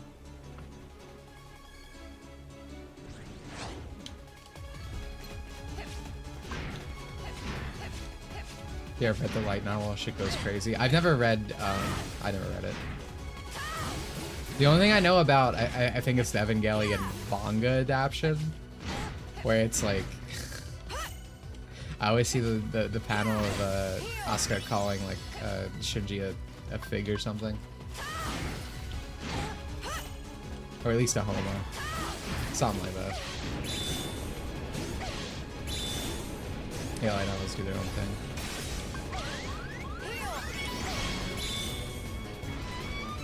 I don't think I've ever heard like aggressively positive things about them, but I don't know. It can't be as bad as Rebuild. I'll be honest.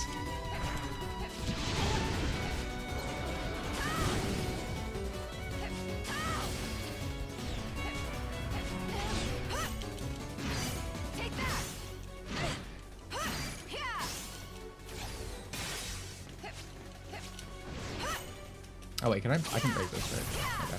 I'm silly.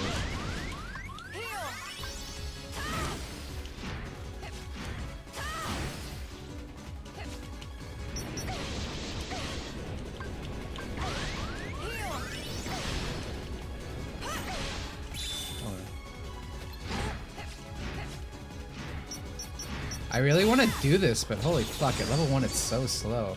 It seems really good though, I just, you know... I wonder if I really should be leaving the arena to level it up.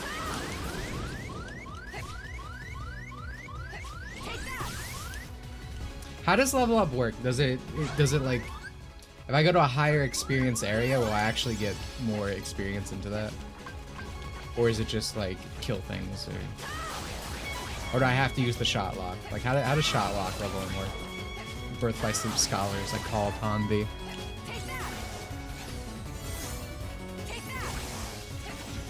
Rebuild did have a lot of honestly good ideas, but they just did absolutely nothing with them or veered off into the wrong direction with them. I don't really agree. I don't really agree at all. I guess the only level there's levels to this. I will agree that like they could have executed better. They were executed as worse as possible. But I can't think of anything in Rebuild I'm like, yeah, that would improve the series. Got back from the gym. How are you today? Let me ask you, my friend. How do you think I'm doing? You see what I'm doing? You see a guy like wallowing his sorrows in a drunken sadness, and you're like, how was your day? Otherwise, I'm fine.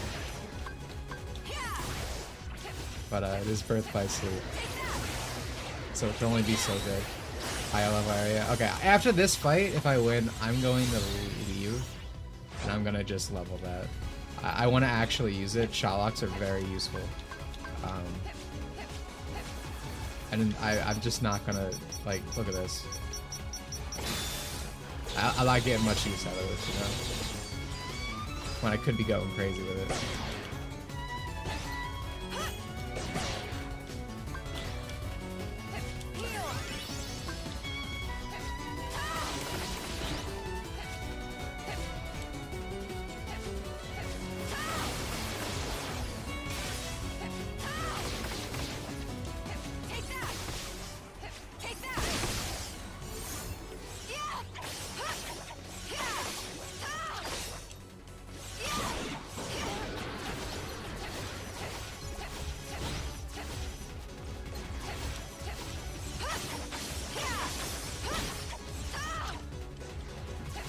I don't hate 3.0, I wouldn't say at all, but improvements so much as it is about showing a new side to the same story.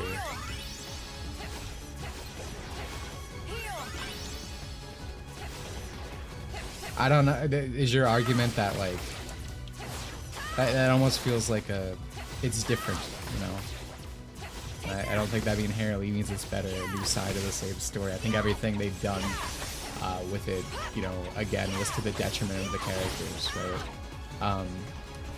Like the relationships that happen. I'm gonna focus on Asuka because obviously she was my favorite, but the entire dynamic between her and Shinji just does not fucking exist.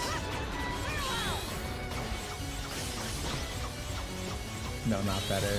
This one sucks. Sorry, nah, it's fine. Yeah, you're entitled, but I just. I don't know. To me, there's nothing you could say that's made me going to like look back at Evangelion and be like, I get it now. Or excuse me, the rebuilds and be like, I get it now. I especially tend to just hate like, and this goes with our earlier, the whole like, it's actually a sequel type thing just from its base scenario. you know, the timeline endless loop type thing that we see so commonly now. But just as a concept, I didn't really like it, so it being so ever present has only made it worse. I'm glad I watch Ava myself and for my own opinions than watching some YouTube essay tell me what to think and feel. Well, you see, Evangelion, unlike most mecha anime, is actually about the people. I don't know if you've ever experienced that before. It's kind of this new crazy concept that's never happened, except in every fucking mech of anime that's ever existed in time.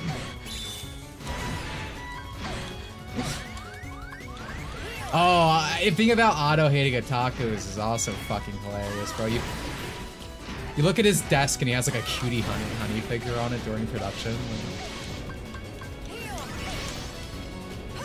I think most of the stuff like that really comes down to the type of people who spew this thing just being really self-hating, right? I know going to like projection is like a classic argument. Everyone says it even when it's not actually part of it. But it seems aggressively true when it comes to stuff like this. Like every time there's like an artor, I don't know how to say that word. Like within otaku media or any media that's usually considered like, you know, lesser problematic, etc. They're like, well, you see, this guy's different because he actually hates it, like hates it, right? He's saying that it's bad. And there's definitely some areas in cases like these where there's like a bit of a criticism, a bit of a self-awareness, but it's like, it's like, I don't know, obviously doesn't hate otaku.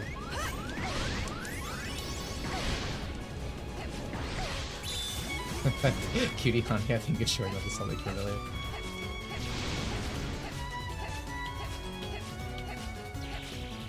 I don't like it, to be honest, but I do see some good qualities that could have made for great retelling if we absolutely had to retell. I understand what you're saying, and like I said, I agree that like it just straight up was done the worst possible. You're basically just boiling it down to, yeah, it could have been better. I could see it being better. I think it's just bad wholesale. I'm not even like entertaining the idea, but again, I do think it was just overall executed poorly, even everything else considered, so I agree with that in a general statement. But I wasn't really so much saying you're gonna convince me, I was just at de facto saying, like, I fucking hate the rebuilds, man.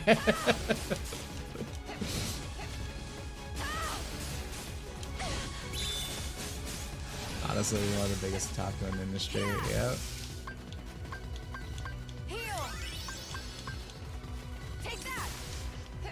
Guys, we probably just, you know, the problem is we don't have the heckin' media literacy. We need to get an expert in here. Can we get, like, a bread tuber? Can we pull him out of his cup chair for, like, 5 minutes? Make a YouTube video for us? Bring some understanding and learning to the stream? Doki Doki Literature Club is a postmodern, ingenious subversion of a visual novel. Person has never played a visual novel. The worst fucking thing about that is that the actual person who created Doki Doki Literature Club unironically sees himself that way. I forget his name, Dan something, but he has, there we go. Made statements like that before. Basically talking shit on VNs. And then you look at his visual novel, and it's literally ripping off several other popular ones. Which I feel like he had to have experienced to some extent, but maybe he hadn't. But either way, the idea's been done, right? And better, I might add. Like the whole gimmick with Monica, its actual sources, and I wish I could remember its fucking name right now. Actually pretty keen.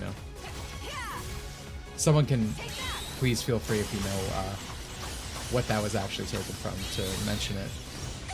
I never played that game, but I'm very aware of it. You and me as I get it. He said he raid Fate Stay Night and some collab. How do you even hate VNs at that point? Okay, you and me and her. Thank you. Yeah. Okay, thank you. Shinji just getting a girlfriend at the end who knows nothing about and looking and doing so without him having learned anything. Yeah, no, that's what I'm saying. Like the thing with the rebuilds is just at the end, Shinji just becomes like a generic Chad at the end, just becomes a normie, goes into like daily life. Nothing. I think him and Marie have like 5 minutes of screen time. I'm not exaggerating before that. Like it's fucking, it's insane. Like,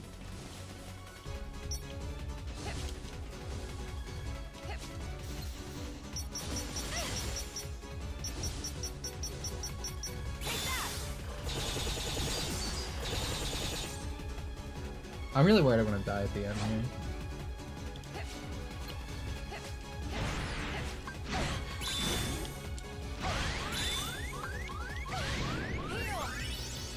I think without Prism to carry me in this situation, I'm kind of... Oh, do you? I keep trying to guard that, but you just can't. Okay. You think you would? Like, that would be a fun back and forth. If you could bounce in, you have to guard, counter, guard, counter. I like countering.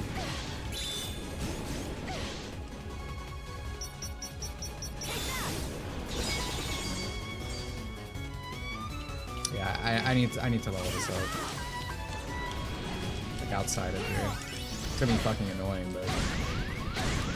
Oh my god. Maybe not.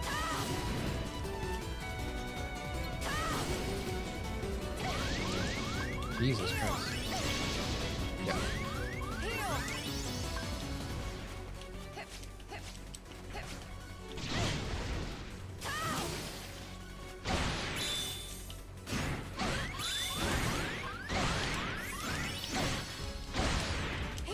I feel like I can't even play the game.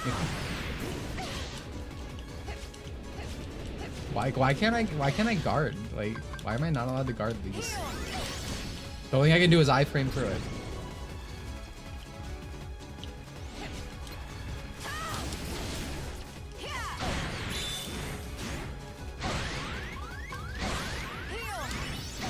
Whoa.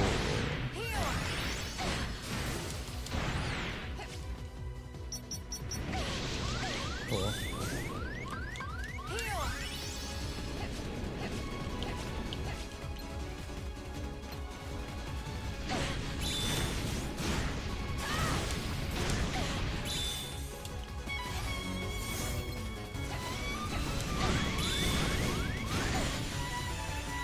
I looked at that. Genuinely, that's not my fault. I looked at chat.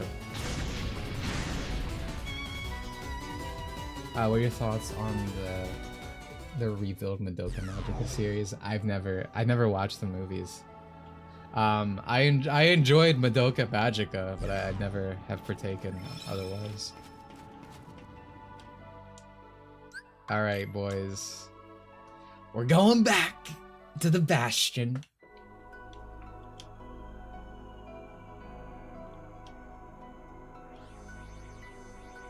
Just watch Rebellion. Maybe one day. How's the Madoka Gotcha doing, Twerkster the mode? I mean, you're only looking forward to it for forever.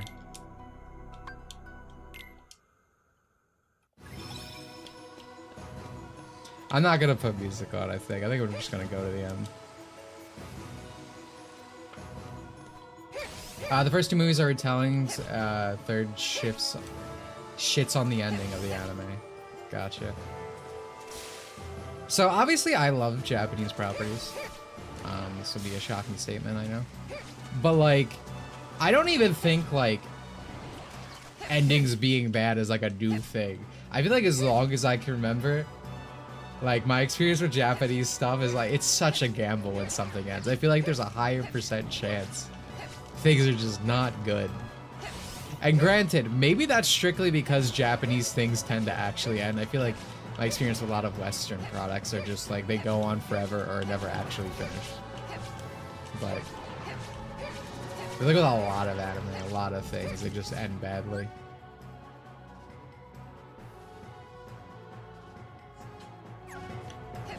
Honestly, the end of Rebellion is just puzzling to me, kind of in character to more, but at the same time, really pointless.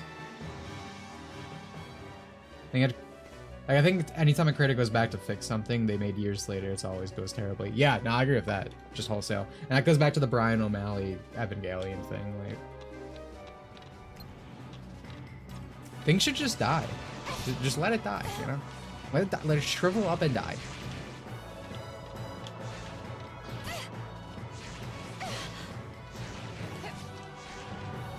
Emo girl? I would not consider myself either of those things.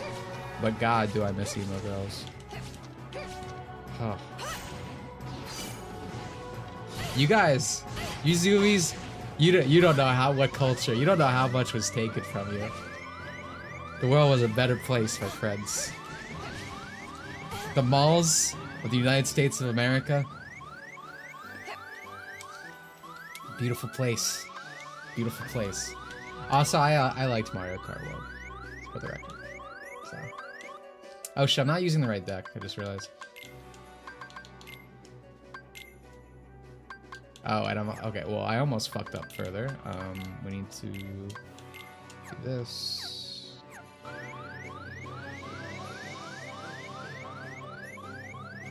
Have I seen girls? Same. That's actually... It's like the last bastion of white culture.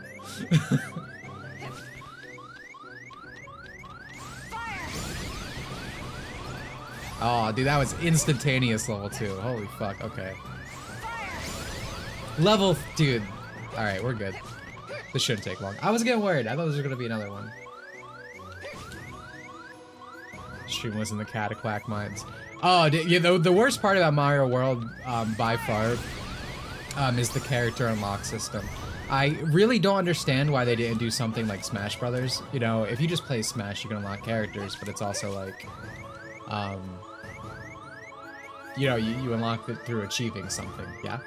But Mario Kart World, it's just pure RNG. You have to hope you get randomly hit with the item, and it took me 3 fucking hours to unlock the goddamn Cataquack the other day. Which is insane. So this is one of my go. So that's fucking awful. I don't understand why they didn't do that. Because there's a lot of stuff in this game that it feels like there's no reward tied to, and it's like, why don't I get anything for like 3-starring all the cups? Why don't I get anything for golding the knockout tours, etc.? Why is there like you could put these guys in the world, right? Like how cool would it be? You're surfing by, you're going by Peach Beach, and out of fucking nowhere, Cataquack zooms by, challenges you to a race. You beat him, you win. You know, you beat it, or excuse me, you beat him, of course you win, but you also unlock him. Like that'd be cool. I don't know why they didn't do that. Alright, max level is 6 is what I'm hearing. The people were correct. Alright. So... that was really easy. You gotta switch to it, yep. That was, well, not last stream, that was 2 streams ago. It was one of the first times I didn't stream on this channel with face cam because I was just so fucking tired. One of the most abysmal experiences you can have in the modern day was going to GameStop.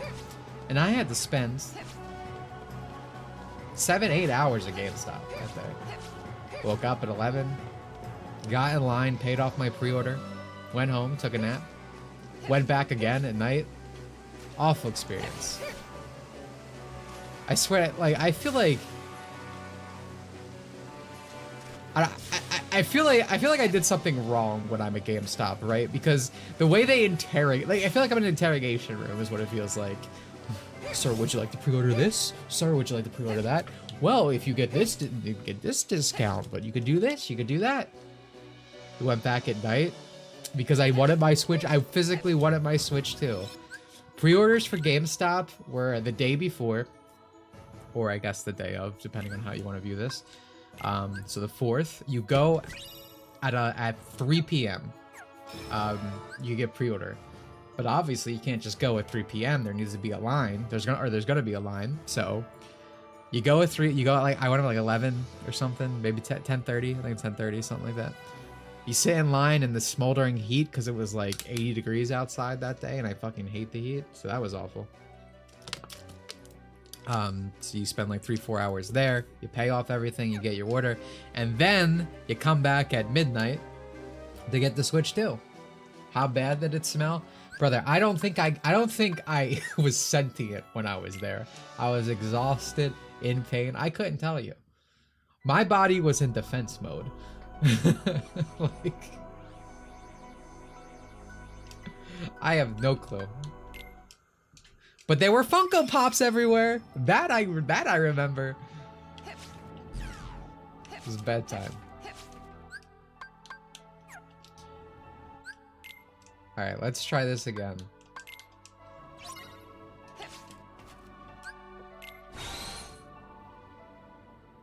Oh, dude. Thank you for reminding me. One of the worst experience there was, so you guys have been on Twitter, right? You've been on social media. You've had to listen to a Nintendo fan's opinion on something. You know it's awful. You've all experienced it. Imagine having to hear it out loud in person and multiple of them. Because that was my experience. One of the things that stuck with me, and I told the story on stream, that's why it's coming up. There was a guy shit-talking Super Mario goddamn Sunshine. I guess because, you know, they're talking about what's coming to the Switch and the GameCube games and whatnot. And I cannot recall exactly what he said, but he was essentially complaining about the difficulty. They were like, well, clearly it's too hard, that's why they gave you Flood, but then they take them away later, so what's the point? Like, you know, complaining about the Floodless levels. He was just going all around with it. He was like, well, it's poorly designed. It's the worst Mario game ever made.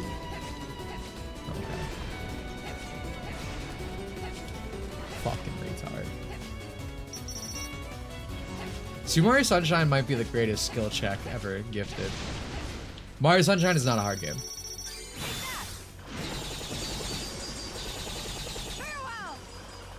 Oh, what? One thing I gotta say real quick, I love Nomura. I love his view of women. I love all the super, every woman in the series has like super girly attacks. Kyrie's like flinging her fucking Keyblade after being in the time chamber for years. Like, oh, please work. Zero confidence. I like that the best move for Aqua is her doing a ballerina spin. That's hilarious.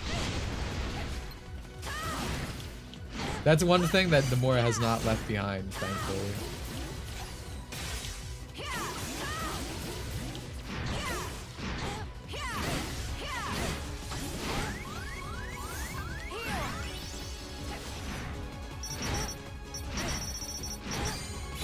Just keep going, man.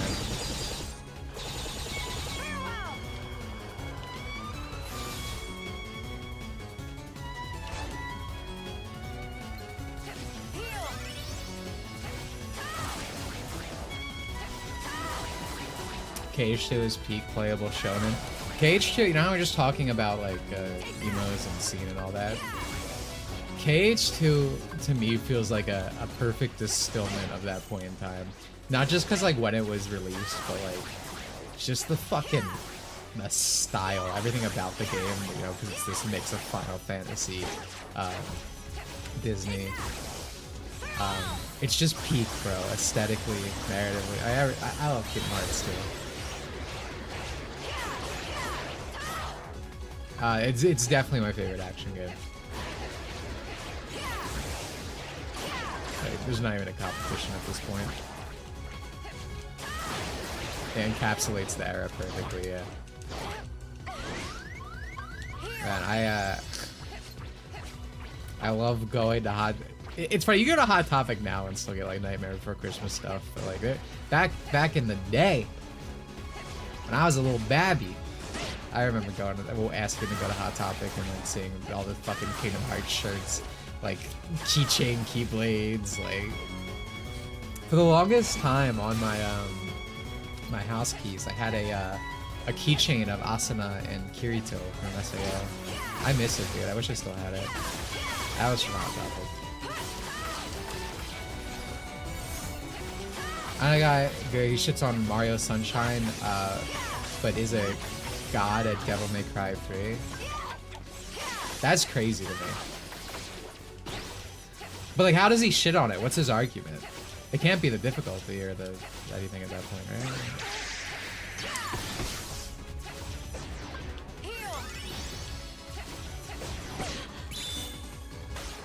right? I mean, those are extremely different games, so like, it's not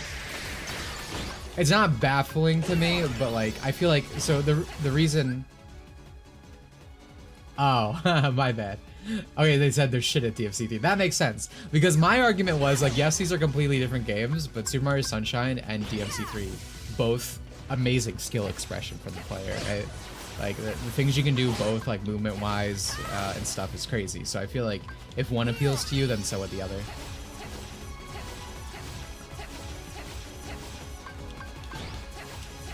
Okay, no, he's shit at. Okay, I completely misread your comment, and then chat user Keto further confused me.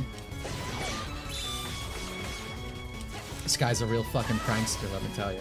Okay, so he's shit at Sunshine, but good at DMC3. I mean, that's just like, those are different skills. Like, I mean, yes, again, they allow for skill expression, but you know, one's a platformer, one's an action game. So it perfectly makes sense why someone could be bad at that, well, but good at the other thing.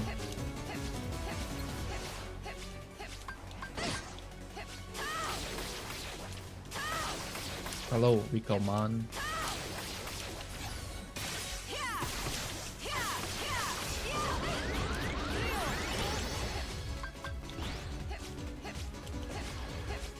No SSS right in Sunshine is live. It's about looking cool, man. I don't know. For a while, I thought Mario Odyssey was my favorite Mario game, but I think I'm still on Sunshine. Odyssey might be my second though in terms of 3D platformers. Actually, I don't know. Man, I love Mario. Did I ever talk about that? I love 3D World. I remember for the longest time, I feel like it's changed. I feel like people like 3D World now. But even when it was out on the Wii U, I fucking loved that game. It was just really fun, especially with, you know, other people being able to come in the mix. I think it was mostly just because people, you know what I think it is? I think people just really wanted a Super Mario 64 Sunshine-esque 3D Mario game. Like a proper adventure. And I think 3D World came at a time when people just weren't ready for it. But I understood. I saw the vision, Mr. Miyamoto, Hanamura, whoever made the game.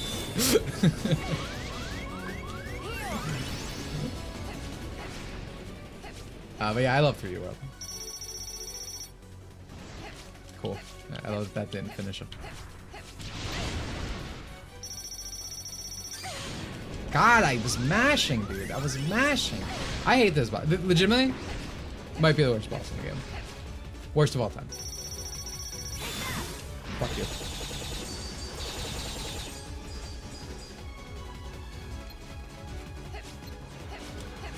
Jiro's moveset is weird, but was nice in my fan. I do think the Switch helped it out a lot as well, like switcheries. Like, it's crazy how much faster it is. I once watched a video of someone complaining about that because I guess, you know, YouTuber. They also hated Sunshine, imagine my shock.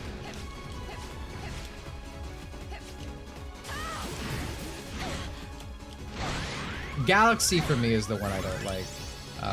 Because you're just glued to the ground at all times, right? Like, it's weird because I like Galaxy's story, I guess, which is weird to say about Mario game. But, my favorite thing about platformers is the movement. I love moving. I love my air dashes, my, you know, crazy wall jumps, whatever you got on offer. My double jumps, fuck you, Nitro Red. I like it all. I like moving. It's fun.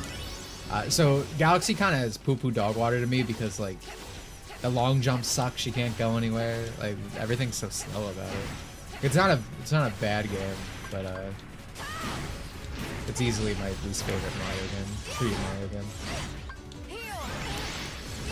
I always immediately specify because I'm like, oh right, like stuff like Sticker Star exists. Dude. Like,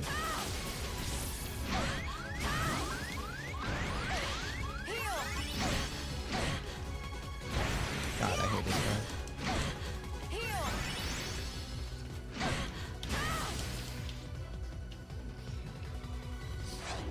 It's great, but the ending and it being baby mode is the main reasons why it's not among my favorites. Oh, you just think it's too easy. By ending, what do you mean? You mean like the endgame grind, or?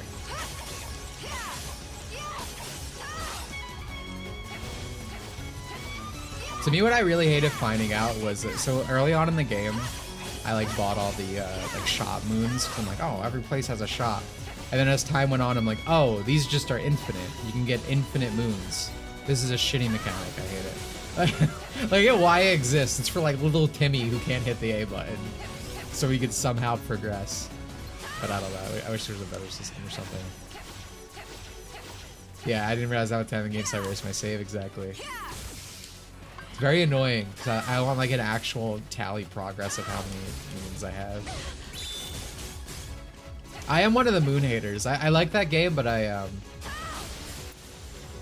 don't know. There's something that makes it less enticing to go through when every little action is valued the same as something greater, right? Like you go to Sunshine, it's like, oh, the blue coins are a separate collectible, right?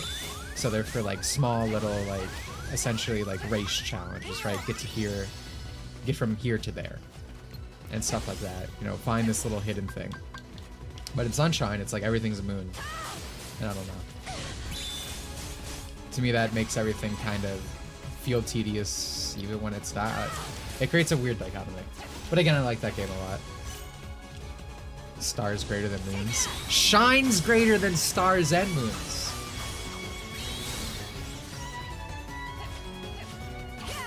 Anytime they add a buy mechanic to progress, I feel like I'm playing a visual novel at that point. Yeah, no, it's just not a fan. Not a fan of it. I just like moons just because they're thematically less cool than stars. Yeah, that's fair. Did you guys pog when you got to the Mushroom Kingdom and you're like, oh my god, the stars. But Sunshine bias aside, that's also why I like Shines. I just think they look really cool. I really like the design. Yes, of course you did Twerks for the Road. You love nostalgia. Hey, speaking of loving nostalgia, I would just like to reiterate, in case people weren't here last time I talked about this. But if you have anyone to thank for the ruining of the Paper Mario series, you can look no further than chat user Twerks for the Mode. She received Paper Mario with a 1,000-Year Door as a little child, you know, a little gift from her loving family. She played it, and she said, "This is ass, I don't want it," and returned it. And then, Mr. Miyamoto was like, well, if the kids don't like it anymore, and ruined the series.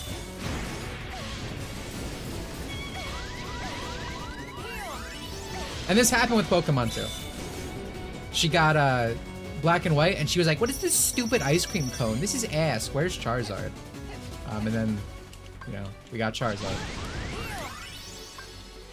You happy with yourself? It was a different time. I was in a dark place. The lights are still off, man. It never turned on. Dude, can I just, like...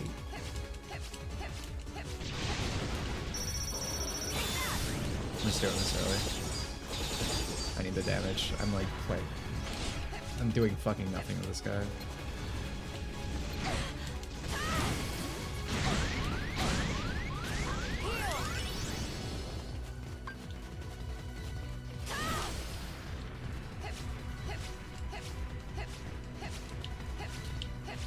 Out of everything I've fought in this game, this really is the worst boss so far. I'm sure like Mysterious Figure X or whatever is gonna be fucking awful and worse. Like what did do you want? This sucks so hard. I can't. I literally cannot guard things. Like these moves are just, that move is just unguardable.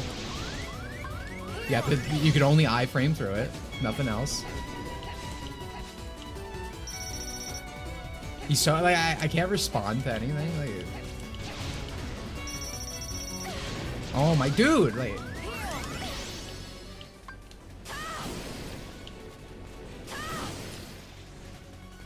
Like Thunder Surge is always my best friend, but it's like, oh my god. Let's get this spin ready. How much damage that did? Holy fuck.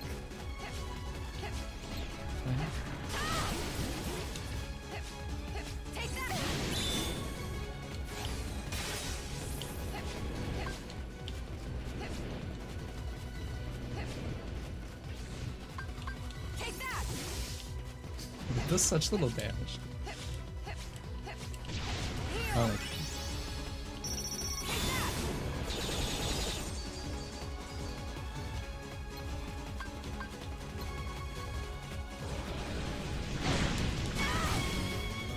Thank God. I hate that. Genuinely, I hate that guy.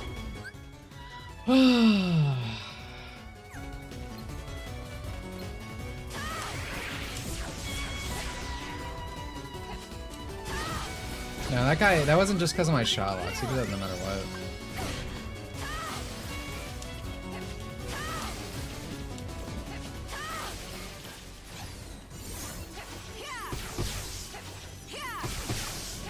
What I am worried about is I know some bosses do their super moves with, oh god, I forgot about this. Do their super moves more if you have cures on, but I don't know if that's just like, oh, mysterious figure, if like these guys can do that too.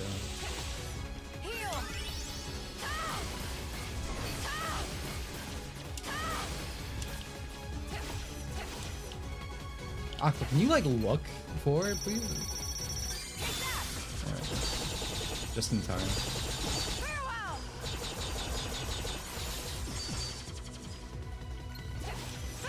That is crazy. I'm glad I got that. I have Leaf Bracer, yeah. Again, the only reason I'm living is iframes. You can't actually dodge, which is annoying.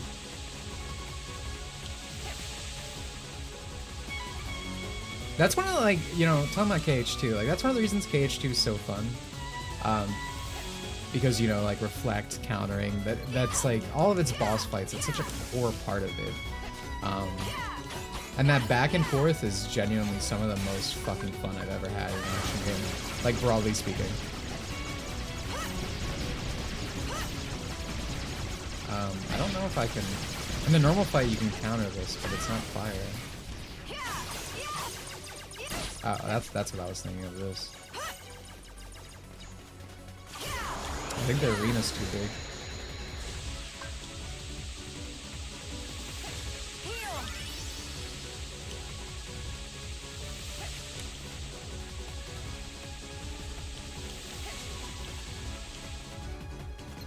More at least gave Aqua a really promo. That's what I was saying. And he's never lost this. He won this series good shit with KH3. And Kairi's like, you know, fumbling around after her training. It's just being a useless fucking woman. I love that about the boy. It's funny. Okay, yeah, I like that her ultimate move is a girly ballerina tail. It's base. It's great.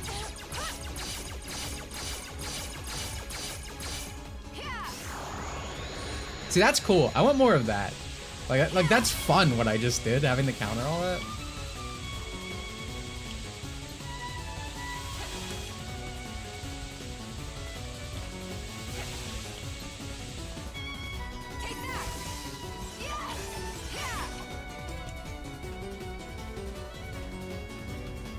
Thoughts on the third way of ska? Personally, I'd kill for music inspired by Streetlight Manifesto and Less Than Jake. I love Less Than Jake. In the Sonic game. I love ska. Ska's my favorite music genre, period. Oh no. Like this, like the super version of this.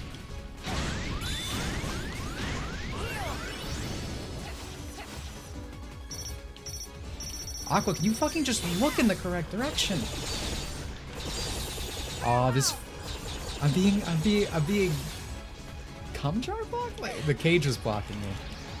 It's so annoying. This move is so fucking stupid. Jesus. Just gonna go here.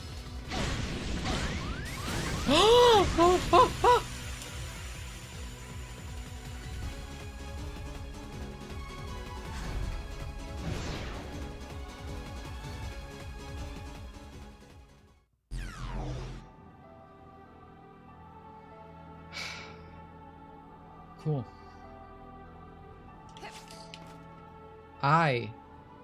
No hurt.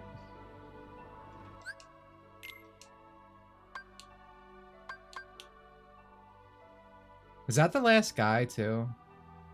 No, I see the sorcerer's thing. I think I hate him. I hate him so fucking much. It's unbelievable.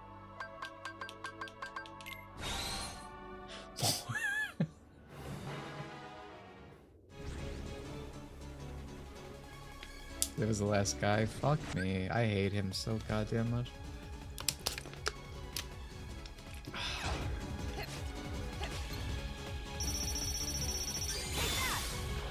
I'm gonna prioritize doing this more. Farewell. Dude, it's just so annoying that like your projectiles just don't reach. Like this arena should not be this big.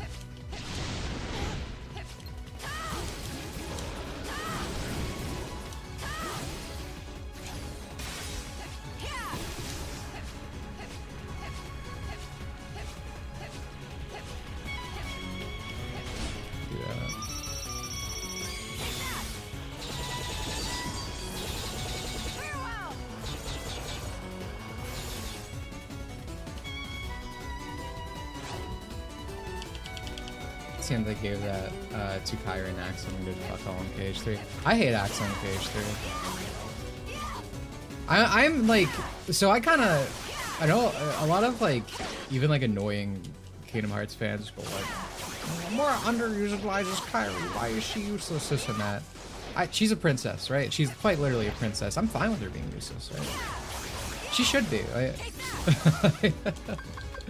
But Axel upsets me deeply, and it's part of a greater problem with Kingdom Hearts in that like a character is fucking epic their first game, right? The first time they show up and do like cool shit, they're awesome. They're like the greatest character on screen, right?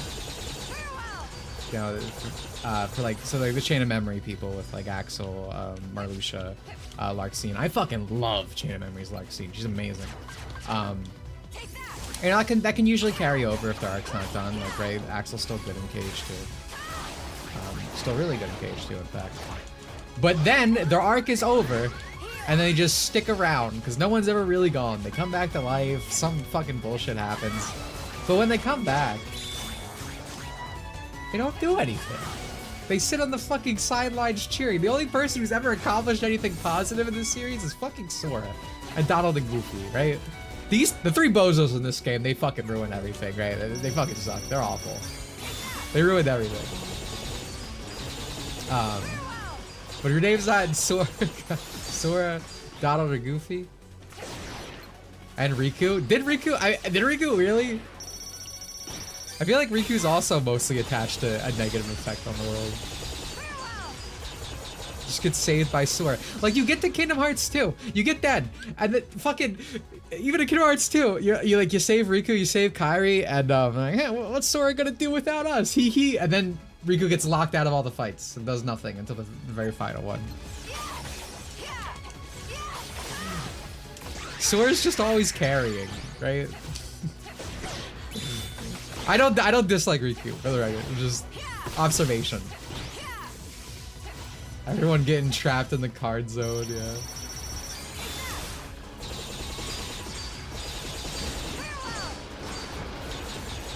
Man, I actually kind of hate spinning this. This is annoying.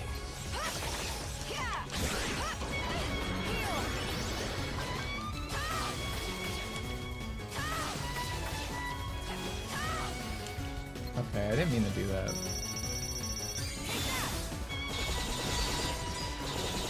Tragically, everyone keeping KH2. So true. I do like KH1 Kairi. I like Tomboy Kairi a lot. But I also like that progression of character. To me, it's very cute when like a character's like a tomboy in her youth, but like grows up to be more effeminate. Or even if they're still a tomboy. I really like tomboys who have girly sides, right? But it's like a special, only showing it to the person they care about kind of thing.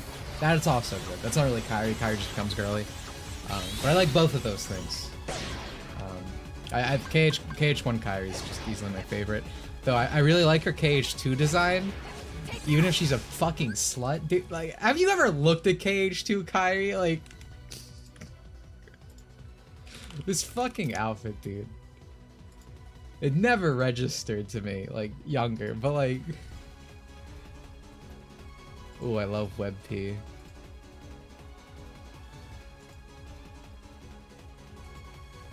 Obviously the panties are out, but like... Just this zipper right down the middle, dude, like... And we know she's not wearing a skirt under, there's just panties at the top, right? Nomura was a genius, okay? Nomura, he just understood it all. One of the great minds of our time.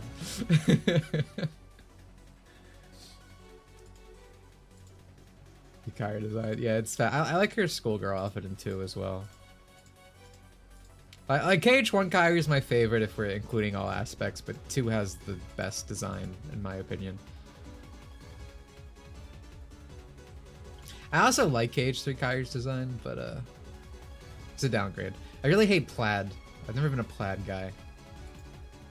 I don't like that in the more replace belts and zippers plaid across the board. Am I still fighting this guy? Even I'm zoning out of it, dude. It's crazy. I like when you can immediately register the character as a tomboy, even though they have the complex when you lay out the character.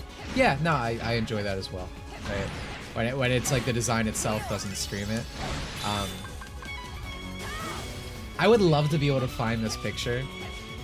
I don't. No one's gonna be able to find it immediately, but maybe you've seen it. It was by a Japanese artist.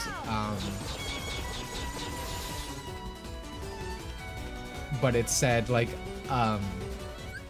it was like a lady like girl, but is actually I forget the exact word, but is actually a tomboy. So it's like it was like a very feminine girl, like a very traditional dress and everything, but she's like spinning a basketball. And then the reverse, it was like a tomboy that, yeah, or a girl that looks like a tomboy but is actually very like effeminate, and she was talking about how she loves baking and whatnot. I was like, that's really cute. I like contrasting design and stuff like that. I think that can be very appealing. Oh my god, dude, I was mashing triangle. I was mashing so fucking hard, but I countered, and I really shouldn't have at that moment. It was the Takaki-san manga. Oh, that's epic. It did look like his design. I didn't know that. I didn't know he made that though. Someone found it apparently. I don't know if you can link it in chat. I don't know how easy that is, but if you can, feel free. I would post it on screen. Oh yeah, you can do that too. You can tag me on Twitter. I'm gonna open Twitter right now.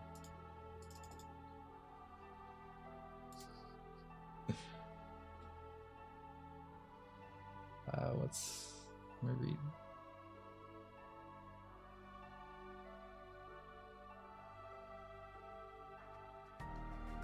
I thought you were saying hated KH3 Kairi's design. I think girls in hoodies are cute. I mean, she has like a cat hoodie. I just hate the plaid on it. I hate that there's plaid. Oh, this is your account? That's cool. I've seen you before.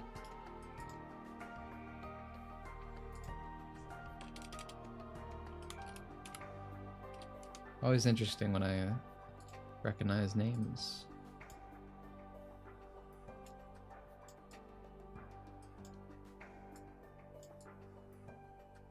There we go.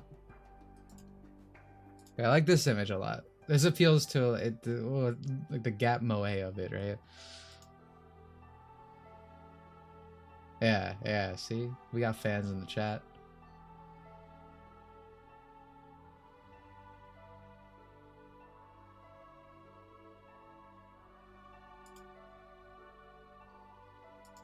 I really like the one on the right. I don't know.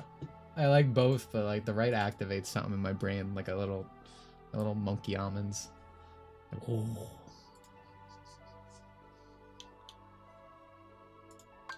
So you do like when your expectations are subverted. This is what I said earlier.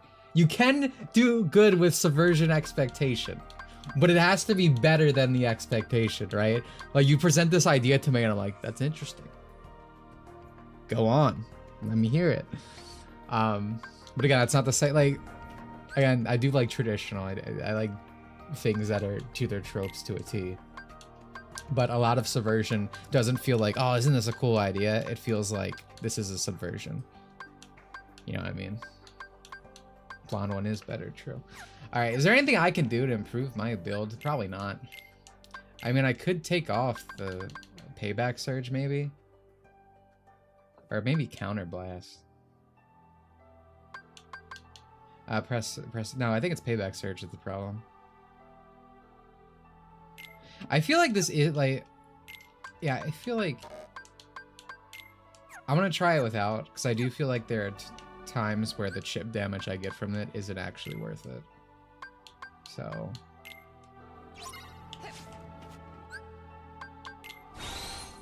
Mom's version is just you thought it'd be cool, so we made it bad. Yeah, exactly. Exactly. Yeah, that was the Tagaki-san artist.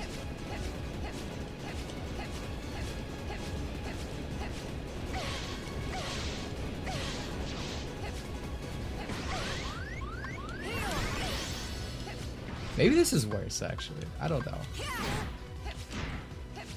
I feel like as a result, I can't react as fast out of things. Yeah, maybe this wasn't a good idea. We'll try it.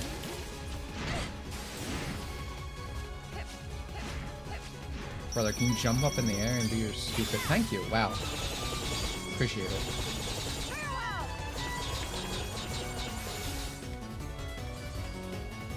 From the maker of Risotto Agaki Chat.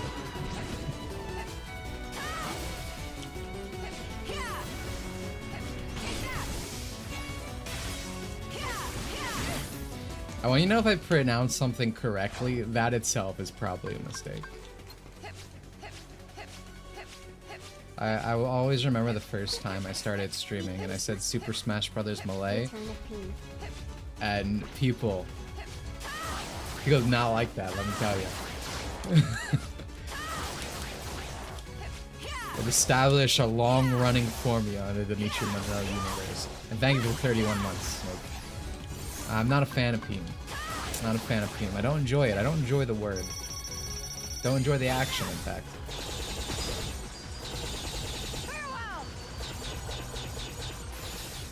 Oh man, I love Smash Melee. Me too, dude. Guys, words are just made up. Look at Zoomers. They just say things. And they somehow communicate. Words are made up.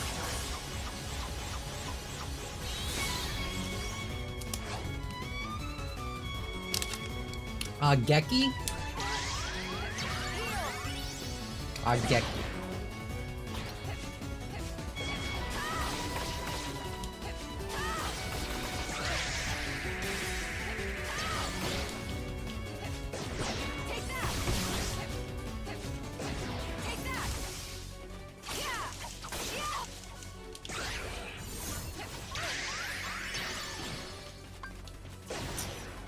Man. This is not fun. There was part of me that considered streaming late and doing Stellar Blade today, but I was like, I don't know. That would be entertaining for people. It's not like a new game or anything. It's obviously been out for most people, but obviously I'm not fucking playing anything on the console.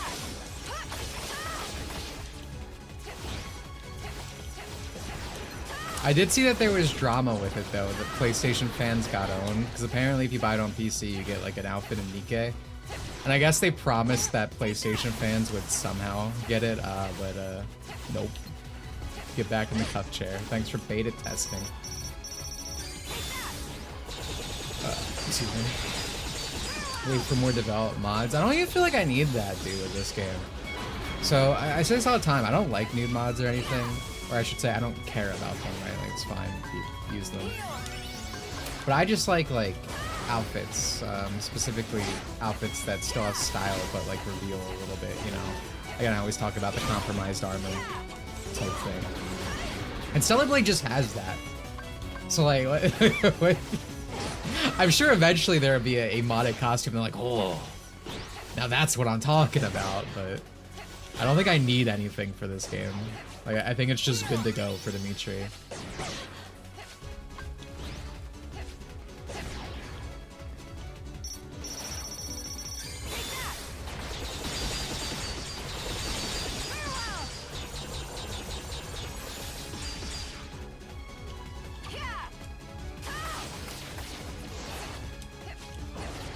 Entertaining as standard for playing, so it feels funny. I don't know, well, I can like talk more when I'm doing this is the thing. But the problem when I play like new games and stuff is usually like, especially nowadays, like I try to like really actually play the fucking game and give it more attention. So I feel like I can't talk to chat as much. Which is usually a like a fine like back and forth payoff if it's like a new thing and everyone's interested in seeing it, I think. Because like I said, the main reason I like streaming games is kind of the chat experience. There should be a law that requires companies to allow you to obtain pre-order bonus months after. I agree with that. Being forced to pay 50 or never releasing. Yeah, dude, I completely agree with that. It's absolutely fucking ridiculous. That's what I'm kind of like worried about for Sonic Crossroads or whatever. Because again, the Werehog's pre-order, and like, so like imagine if you're like a big Sonic Unleashed guy or whatever, you come in late and you didn't realize, it's like, you just never get the Werehog now. Because that happens with Sega stuff before, it wouldn't be unprecedented, right? For Shadow Generations, it was like that for a while. It was a few months later, I think 5 months. That still sucks, that's 5 months without it if you just did not know this information ahead of time, right? That sucks.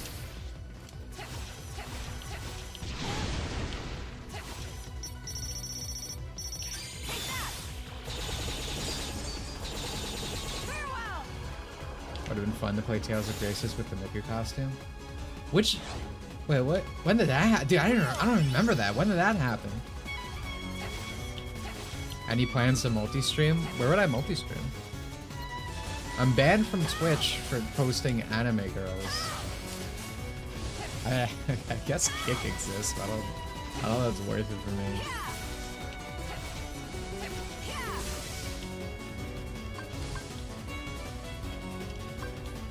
Yeah.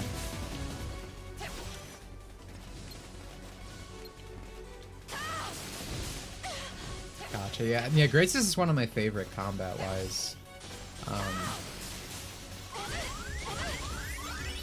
But that one surprised me as a bab. I wasn't aware of like all this other stuff that came to different versions of the game. I was just curious if that was like a Wii exclusive version and didn't come to the PS3 one, because I only ever played the PS3 one. Best Tales of game? Tales of Abyss. Don't even have to think about it. I love Vesperia as well. I think Graces has the best combat system, but full package, Abyss. I love that shit. This BGM is so peaceful.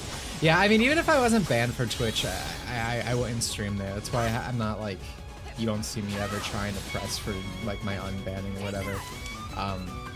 Like a lot of people complain about Twitch, and granted, I don't even think we're really talking about Twitch, but to get into it for a moment. Like a lot of people complain about it, but like they still stream there, they still make Twitch money every fucking day, and it's like I wouldn't want to do that. I fucking hate Twitch. I hate the way they handle basically everything, right? Again, I got banned for anime girls, but there's literal prostitutes streaming every day to like the 13-year-old plus website, which is fucking insane. Why do these people stream there instead of on a campsite? Because the greater audience of not just like your 18 pluses, but children. Like that's part of it. It makes money. It's like how you see with Pornhub is like, oh, we can't have children use it anymore, and they just straight up pull out of states. So there's that. Obviously, there's like the stuff with like the even more so the politics, right? You know, Hassan can get away with doing literally whatever he wants and receive no punishment, but I don't know, like someone in your chat says a bad word and you get banned for it. Shit like that happens.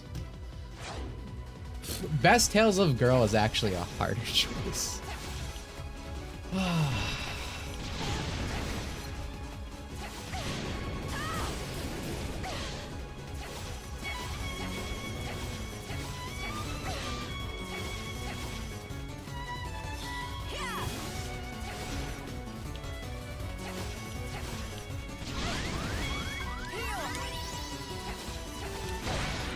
I do like Tyr. Obviously, I'm partial as the Abyss lover, but I think she might.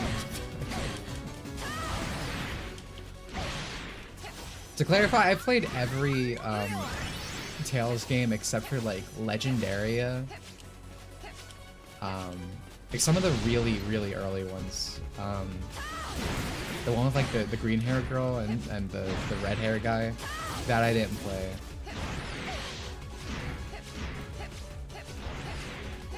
Like dude, I was obsessed with Tales as a kid. Like I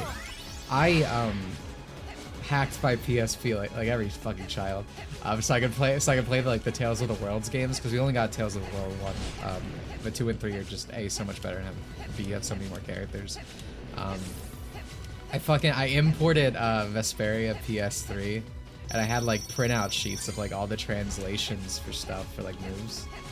Just 'cause I love Vesperia, and I was like, Patty, oh my god. Even though I wasn't Connie killed as a wee lad, I just thought she was cute. I was like, I want this content.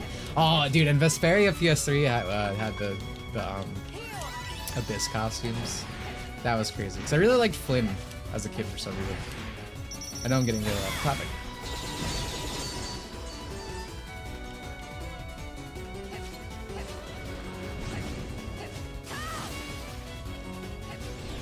Legendary and Eternia, respectively. Thank you, yeah. I didn't play those. I played Destinies. I played Tales of Hearts, not fully, because it was in Japanese, and I was kind of fumbling my way through it.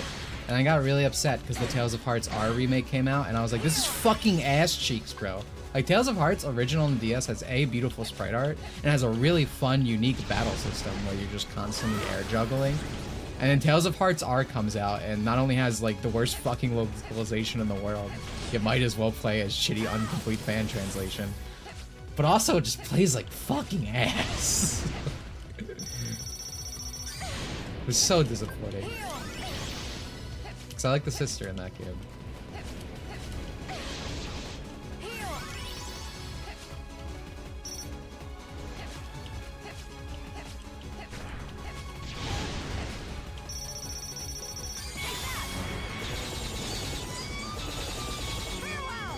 Flynn also snoozed that game out a lot in the second 1/3 of being a healer with Estella's out. Yeah, I love Flynn.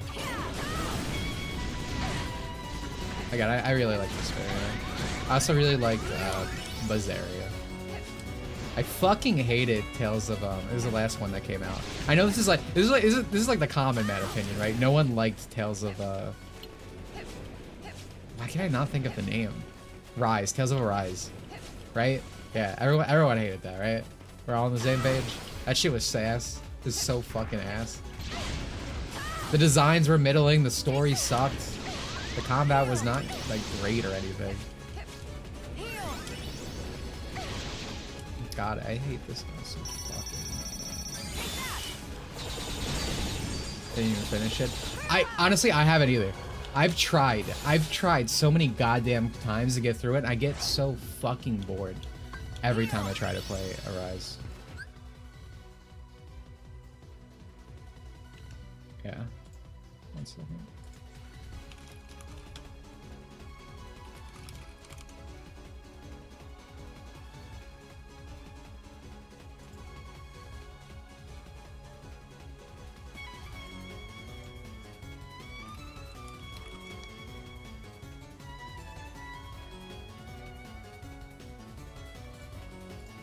Sorry.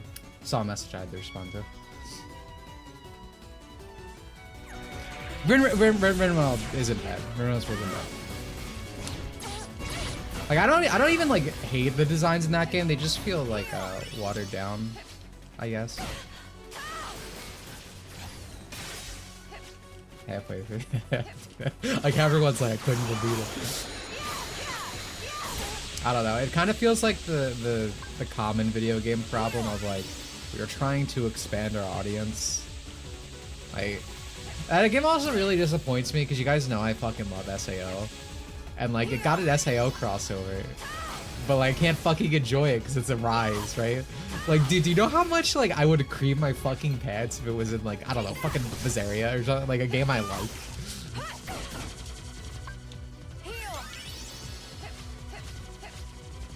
I don't think I ever answered your question, right? Who my favorite is.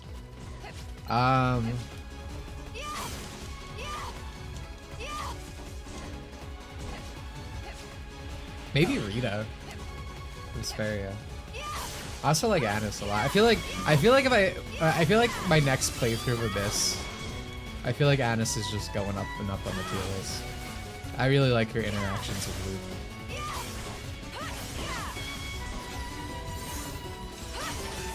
Design-wise, I wouldn't say this, but in terms of just design, I actually really do like the one girl from Zesteria. The fact that I can't remember the name says a lot.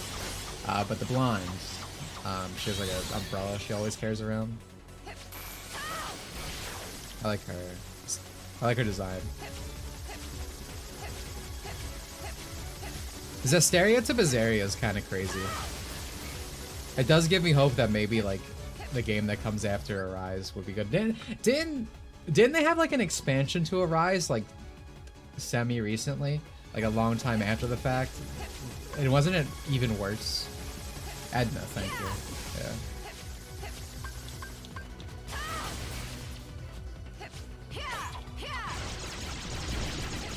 Why is the first search suggestion when I type Tails Addis Tales of Abyss Age? Well, because she fawns all over Luke because, you know, he's a royal, money and all that. She's a bit of a gold digger, you could say, for reasons. So she's very flirtatious to the protagonist, despite there being a very clear and big age gap. Or maybe it's not that big, it's anime. But there's an age gap. Scouts of Lolly. Yeah, usually, yeah, they used to always have one. You kind of count Sophie from Graces.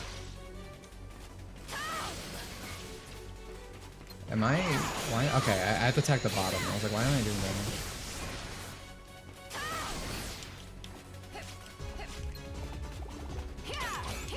that? Ethical gooning, as they say, sex. That shit's always crazy.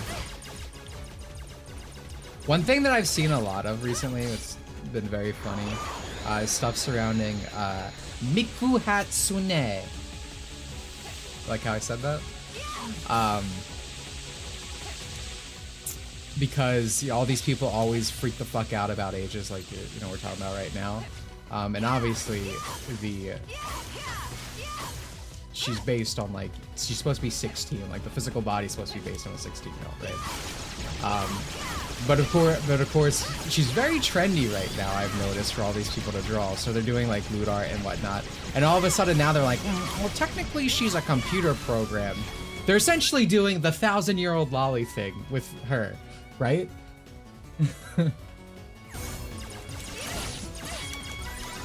And it's so funny. I said this, I don't know if it was last stream or the stream before, but I've never actually heard someone who's like a genuine otaku, who's genuinely in anime, actually sit down and try to argue like the ethical value of like, you know, fapping to a character because of, oh, they're actually a 1,000-year-old. I've never experienced. I have, swear to God, never experienced it. It probably exists. Someone's probably done it, but I've never experienced it. Yet I always see these people be the ones to like bring that type of argument up when they're trying to have an exception to their own morality, because you know they're the ones always being like, wow, that's a literal child. Miku is breedable. I love Miku. Miku is my culture. I'm not letting Zoomers take her away from. I grew up on the fucking Miku dance videos, alright? Like, that came from there. Alright? I love it. I'm so happy she was the first Blue Archive crossover. I just wish we got another one that I also really enjoy. Because I was not into the science anime one that we got before. Can you not suck it? Thank you. Leave me alone.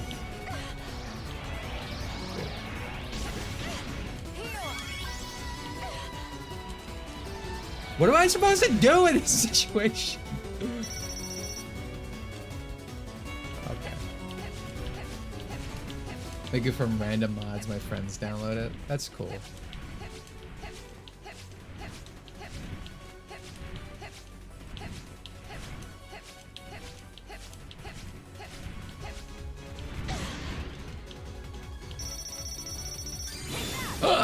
Oh my god, I did it on frame. I'm so happy.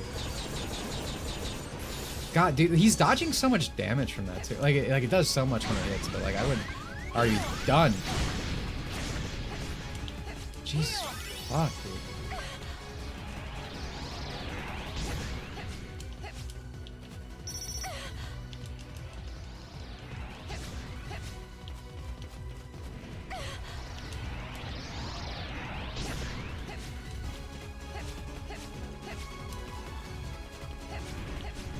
Alright, we're gonna try to shot lock again here, and hopefully we can just win.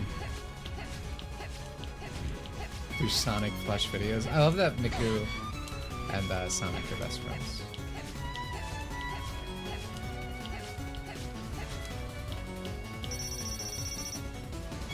Fuck me, dude.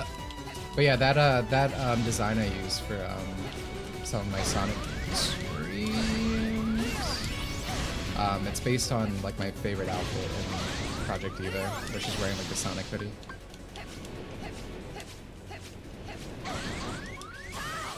Dude! Oh my god. That was genuine fear. He blocked it.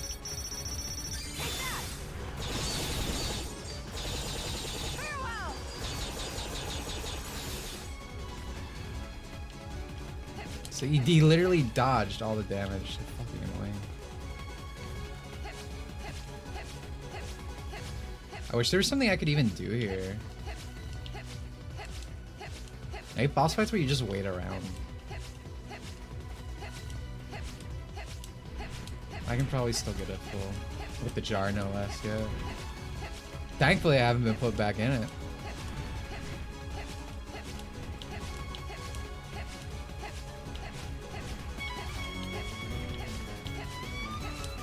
I love Sonic Superstars.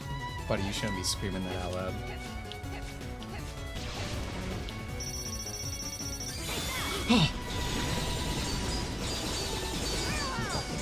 Please. End my misery, dude. I'm begging you. How are you iframing? Jesus.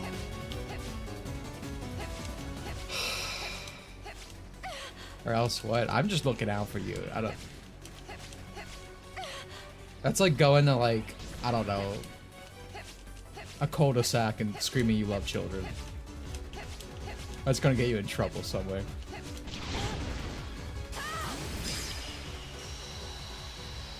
Fuck him. Worst fight. Bosses and beat. Everything in Birth Fights leave lasts forever.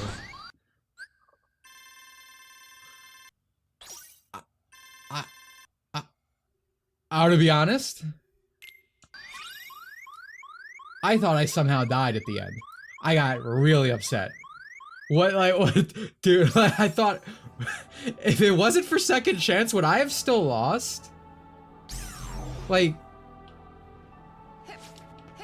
I have, it, in a well-designed game, no, you wouldn't, but we're not playing a well-designed game, so I don't know. Yeah, that's not something I want to find out, I'll be honest. Oh,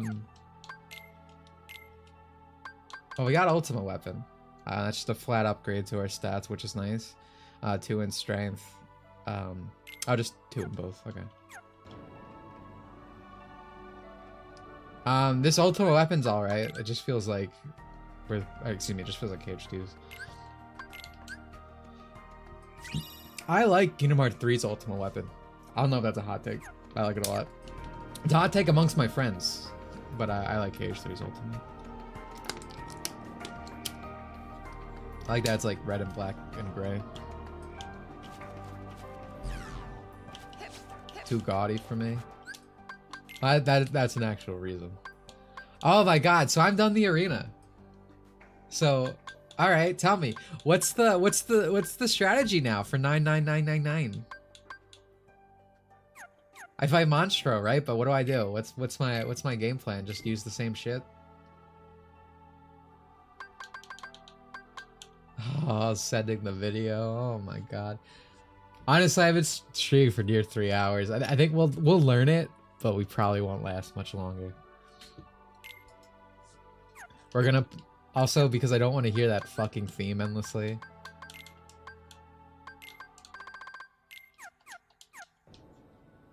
Going back down to this.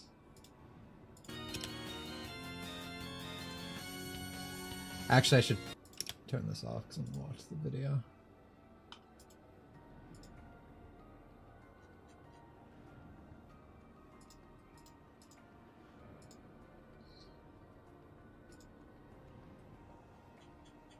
I saw you Zers took a W. And like the last patch, they have a conversation about the main player characters being blood related. So it's like actual proper incestuous themes going on in the game. Kind of based, Mihoyo. Still not playing your game with furries in it, but kind of based. Oh, do I have to use Mega? Hold on, let's see. I also saw that Mihoyo is making another goddamn gacha game. At some point, I feel like you're not gonna make any money. Like, how do you develop so many? It's actually crazy. This one's using AI apparently.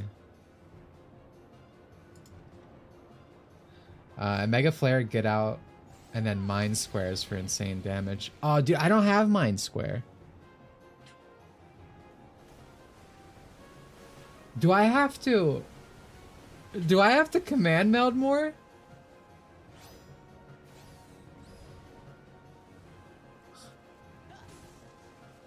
Come on, dude, it never ends. Let me see this. Oh, that is a lot of damage. Holy.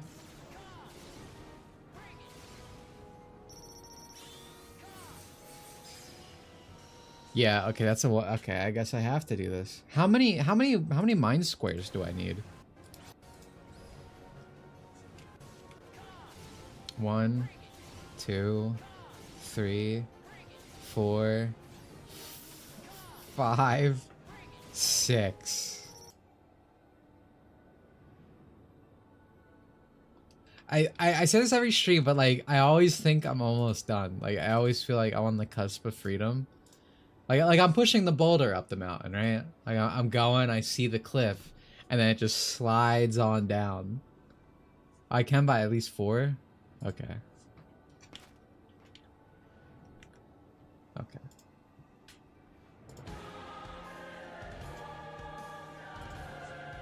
Can I buy it from this guy? No, I guess I gotta go out of here. Oh, you know what I should do? Turn this shit back on. I don't think there's anything else I have off yet.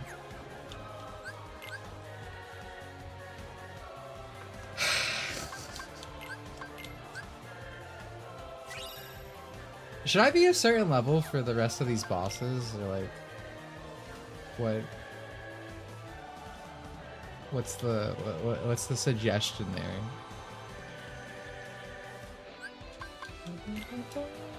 Oh, this one.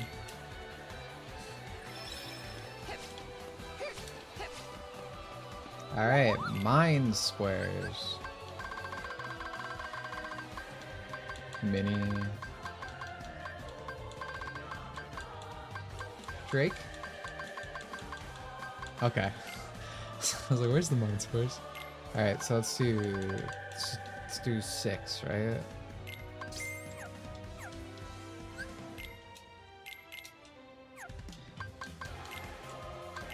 Deck 3.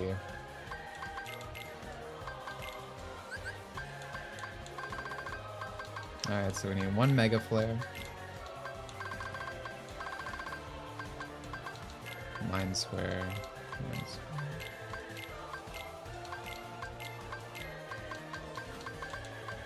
Well, I bought 1 too many, but that's fine.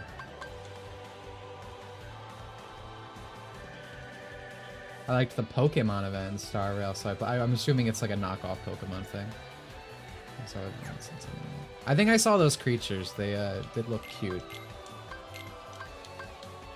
But yeah, like it's just like I'm like, this just does not feel sustainable, right? Like owning that many gachas at once.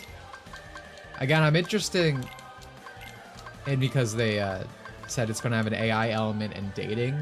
So like, what I'm assuming the AI element is like an actual back-to-back interaction, right?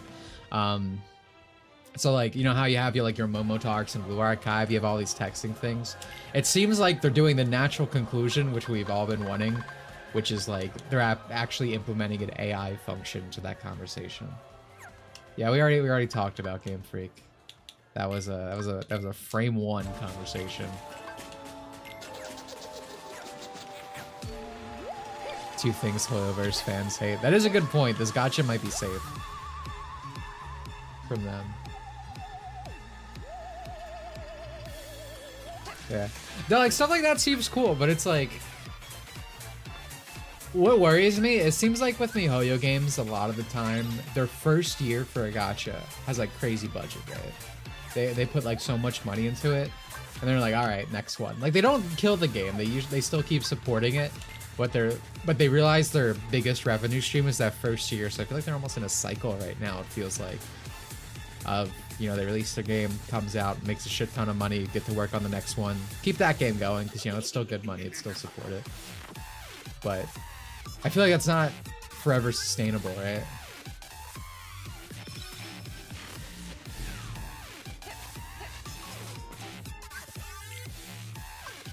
All right, let's try this fucking epic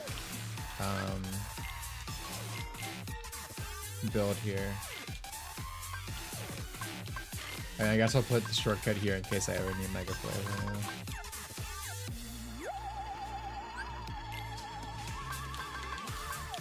Alright guys, remember this is necessary. You can't just beat all the fights. They're like, just grind to the maximum value to actually play the rest of the game. Yeah, the Sun and Kagura gacha died, so Sony has officially fully killed it. Sony obviously had nothing to do with that, but they did kill the series and make it retreat the gacha. Oh, good, because I went into my fucking list, my moves. Great. Yeah, okay. What a good mechanic, by the way. Isn't this epic? I pressed pause. I pressed pause, all my moves were set. You guys think that's cool? You think that's a good mechanic? Literally, birth by sleep developments. Like, how do we make things more tedious at every goddamn turn?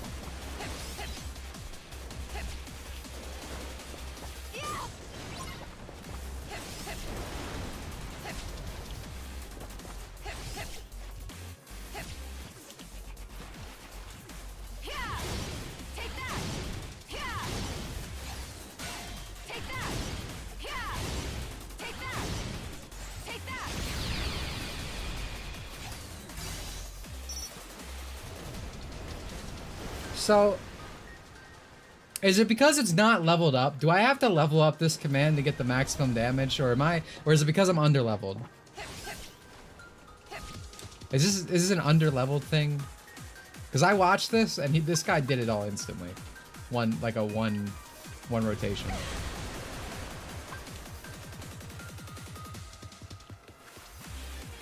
I didn't bring healing. Okay, so it's because command level 1. So I have to go. We have to go back to the Bastion Mines. I'm tired. We have to go level up our fucking commands more.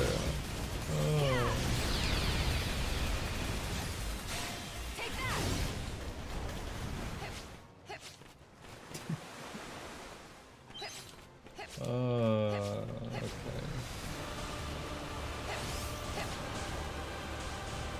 Well, I might as well beat him here.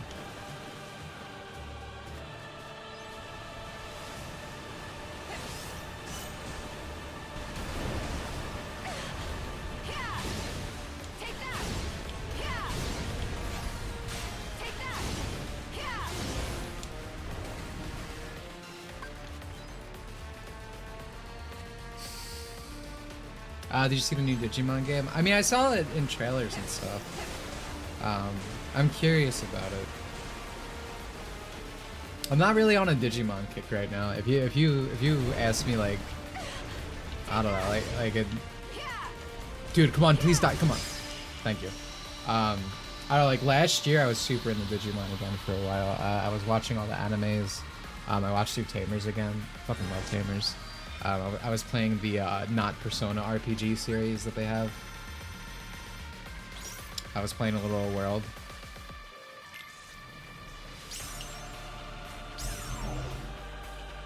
Alright, time to go.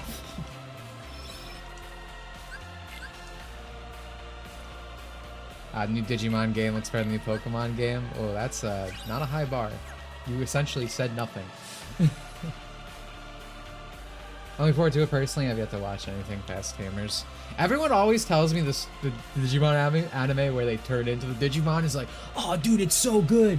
You're not gonna believe it. And I really don't believe it. As a kid, I saw that shit and I was like, this is dumb. I'm done. I came off of Kino to this? But maybe it is good. I don't know.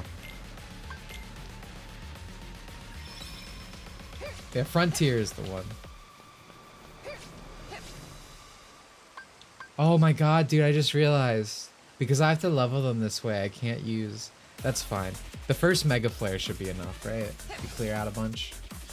I like the girl in Frontiers. Every time. I have a feeling it might not be... Like, it's not great, but everyone just wants to do an incredible list of things to this one teenage anime girl. Because every person who's in the Frontiers, that's what they say. They always, oh, she's so cute, she's so good. That I can believe. That I can believe. Like,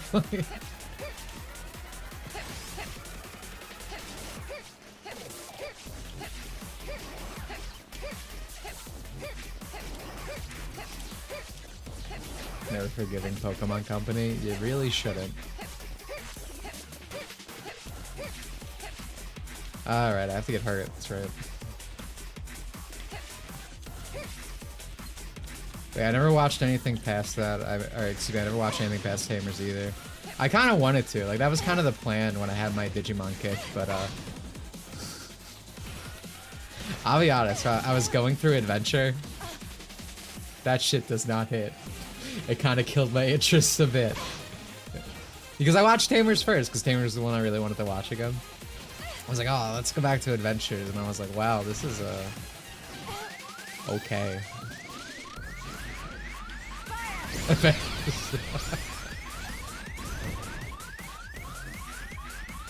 I don't know. I wouldn't go that far, but I think Adventure really is hard carried by nostalgia. I wasn't really crazy about it. It wasn't awful. You should watch Malice and Doll. Oh yeah, Digimon Tamers Learned by him. I haven't seen it. I'd probably be interested in it. I think that guy's really cool. What's his name? You said it. Chiaki. What's really funny, actually, I think I talked about this before. He did like a, you know how there's always these like fan events for like, you know, Digimon, Pokemon, etc. Like, or not really Pokemon, but you know how anime sometimes has like a big thing at conventions and stuff. Sometimes specifically for that thing, like a Digimon Con or whatever. Anyway, point of the story. For one of their events, they were doing like a play that's supposed to be a sequel to Tamers. And this guy made it about cancel culture. It was so funny. Like the fucking like the wholesome chunky like Twitter users of Digimon who watched it as a baby or whatever and have now been groomed to they them pronouns are like, no, you can't fucking do that. My childhood. This is awesome. How does that even happen? I don't remember. It was funny. It was genuinely funny to watch. If you like Tamers, you should sit down, take like, I don't know, it's like 20 minutes or something. Actually, it's probably more like an hour. But like, it doesn't start out that way, because it's like, you know, it's a stage play, and then when the villain's revealed as literally cancel culture, you're like, I swear to God, I looked at like the invisible camera. Like I was in the fucking office, I was like, what?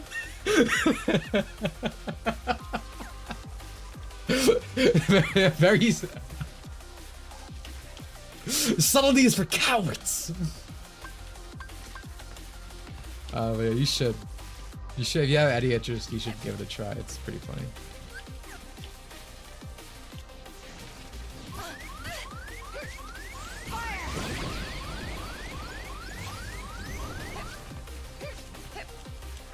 The dichotomy you see with a lot of these people in terms of in relation to anime is always amusing. You can tell that they have no consistent principles or... Can I please go to my menu? Oh, this fucker. You can tell they never have any consistent principles or thoughts on everything, because like one day you'll be like, you'll hear them, anime is so very progressive, chud. Japan is not a right-wing paradise. No one said it was. And all that kind of crap. But then, like, the next day, you know, you'll see the post about shutter sounds on cameras and how Japan's problematic and the Epstein capital of the world. My favorite version of this, and I don't think I'll be able to find it right now, but you guys might know what I'm talking about. If anyone can send me this glorious thread, I appreciate it. But it's from some guy on Twitter. It's like a lefty user or whatever. But while someone in that circle is trying to say anime is like left wing or this and that, he made one thing. He's like talking about how like anime producers are like, or anime producers, creators are super like right wing or whatever, and it's like, I don't know, like a 50 tweet long thread categorizing like every person who's ever worked on an anime production ever and like their right wing views, and I'm like, oh. Like, it's an incredible post, but it's so funny because it's like a, you know, it's like the total opposite side engineering this. Japan was always work. Also, Japan is patriarchal, racist rape culture. Yeah, exactly. The Annie Chud Files. That's a good name. Dude, that's a great like YouTube video name. Like if I were to do a video on that thread, that'd be like such a great name. Such good theming for like the thumbnail and like the presentation of the video. This is genius. Iron Train is super woke, but it's also simultaneously fascist and right wing. Yeah, it depends on the day. It depends what wins me the argument, right? That's what I'm saying. People like this don't have like actual views or beliefs or anything. It's all convenience. Either what they've been told to say or, again, what wins the argument in the moment.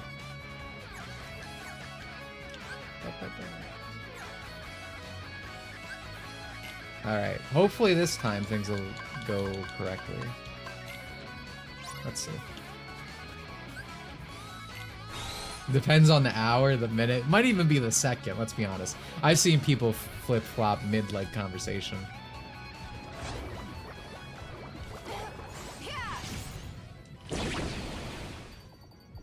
There was a moment where I believed I fucked up and that was not gonna hit them. But yeah, no, I wish I could find it because I can't remember the exact context. It might have been that person specifically originally talking about anime being progressive, but like, again, you figured that'd be like a right-wing poster who did it, but it was just a seething leftist.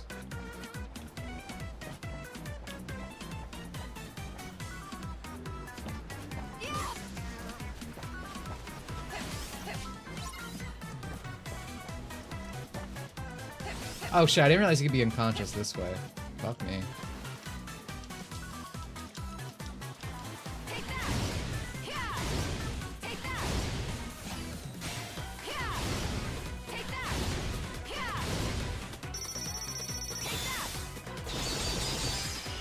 Okay, that's what I do. I was like, I think a full charge is not needed. Okay, we're back in business. This is probably my favorite song in Blue Archive, by the way. In terms for like, you know, the good vibes, right? Obviously, like Broken Pixels, amazing in its own right, but that's like a sad song. I don't like play that all the time.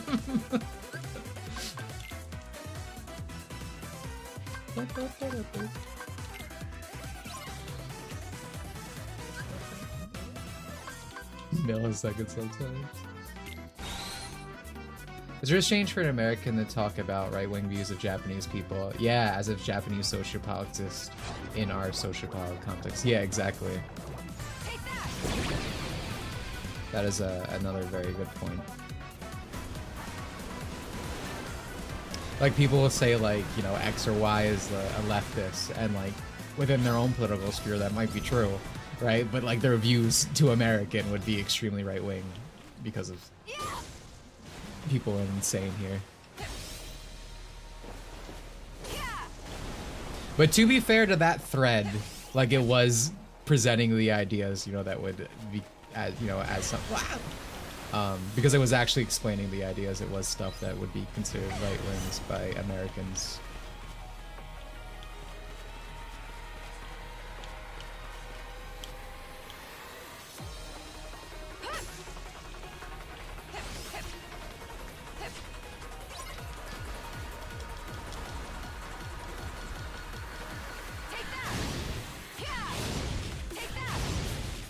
I'm really glad I could buy these.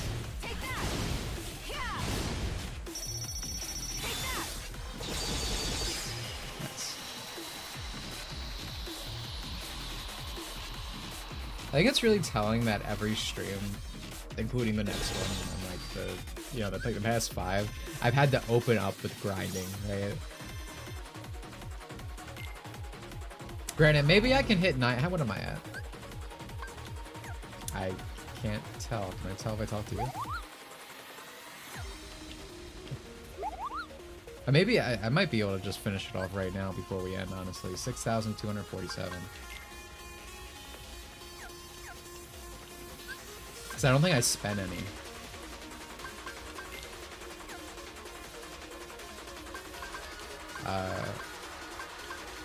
Bro, I don't remember where things are. I guess game records. Yeah, okay. I think I haven't spent anything, so that number is just accurate, I think. So.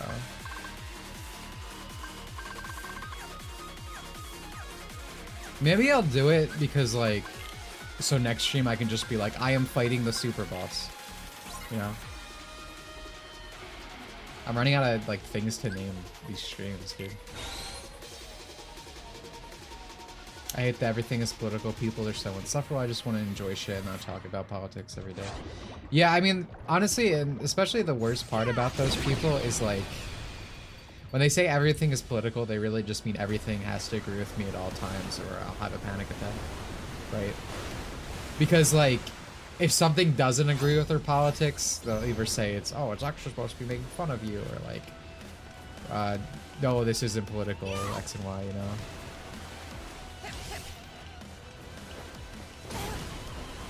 How the... Like another,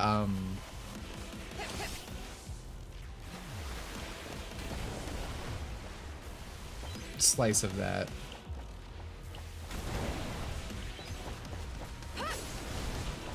Is like the removal of LGBT stuff is something that they would obviously consider political, but the inclusion of it they won't, right? Because again, if something agrees with them, it's not political. It's natural. It just happens.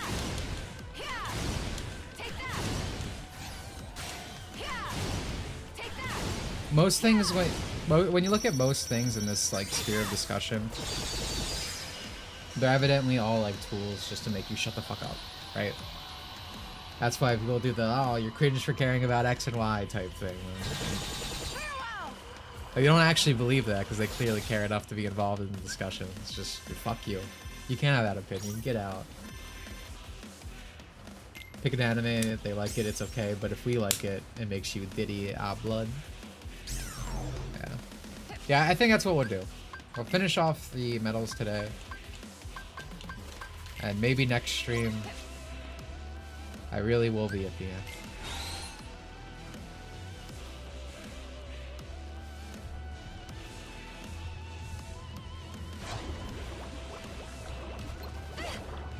I didn't mean to lock onto that. I thought I fucked up again. I like the Mirage Arena. I think the Mirage Arena sucks. It'd be like, well, actually no. Like as a concept, it'd be fine if you just had to do all the fights. But this shit fucking sucks. This shit doing the stupid like Mario Kart mini games, the Mario Party board games. Like brother, I play a Kingdom Hearts game because I want to play an action game. That stupid fucking Wii minigame collection shovelware. Right? And like the arena fights would be fine theoretically. It was just like, hey, you beat all these and you know you unlock the next thing, right? But instead, because Birth by Sleep always asks how to make this more tedious, you have to grind infinite medals to unlock things.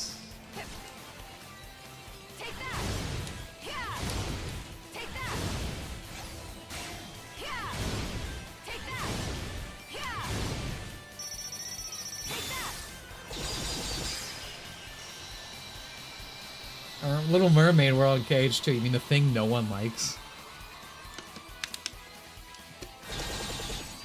That you can also pretty much skip, right? You don't even have to interact with that to beat the fucking game. Granted, that's the main story, but still. Like, it's short, it's easy, you can turn your fucking brain off. Everyone still complains about it because it sucks, don't get me wrong. What I miss, guys? A whole lot of this. You're getting the full. You could come in at any point in the stream and immediately get the full experience. Granted, what you're missing it out on is the excellent conversational pieces that we've had, but in terms of the gameplay, not much.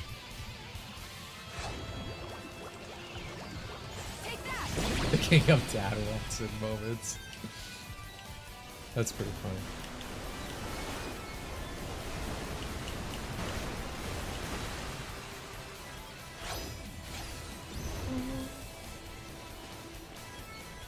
And they're making a new 3D Ninja Gaiden.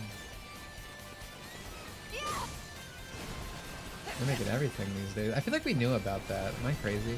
Or maybe it was because a re-release came out, right? That's probably what I'm thinking of.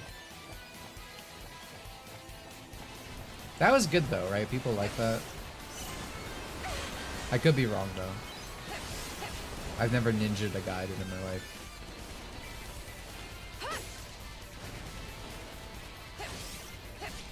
Few weeks ago. Oh, okay. Well, that's probably... Maybe I did see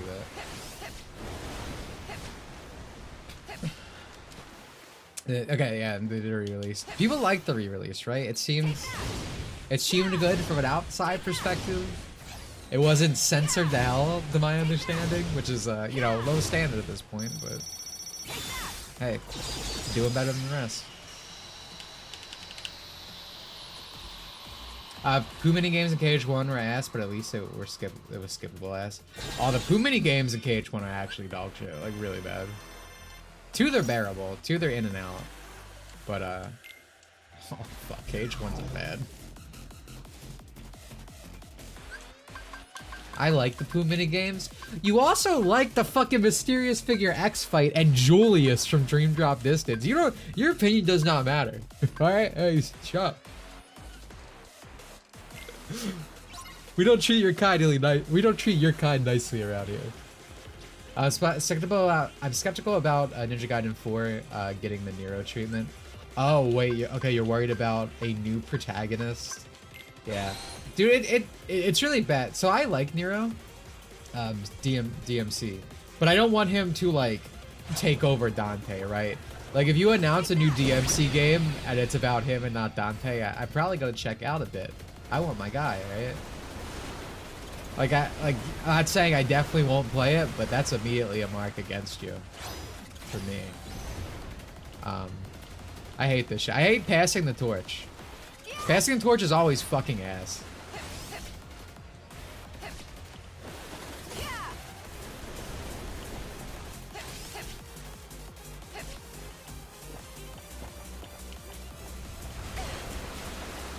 Ideally, Black Souls on Steam is a case where you need to have a patch to even play it.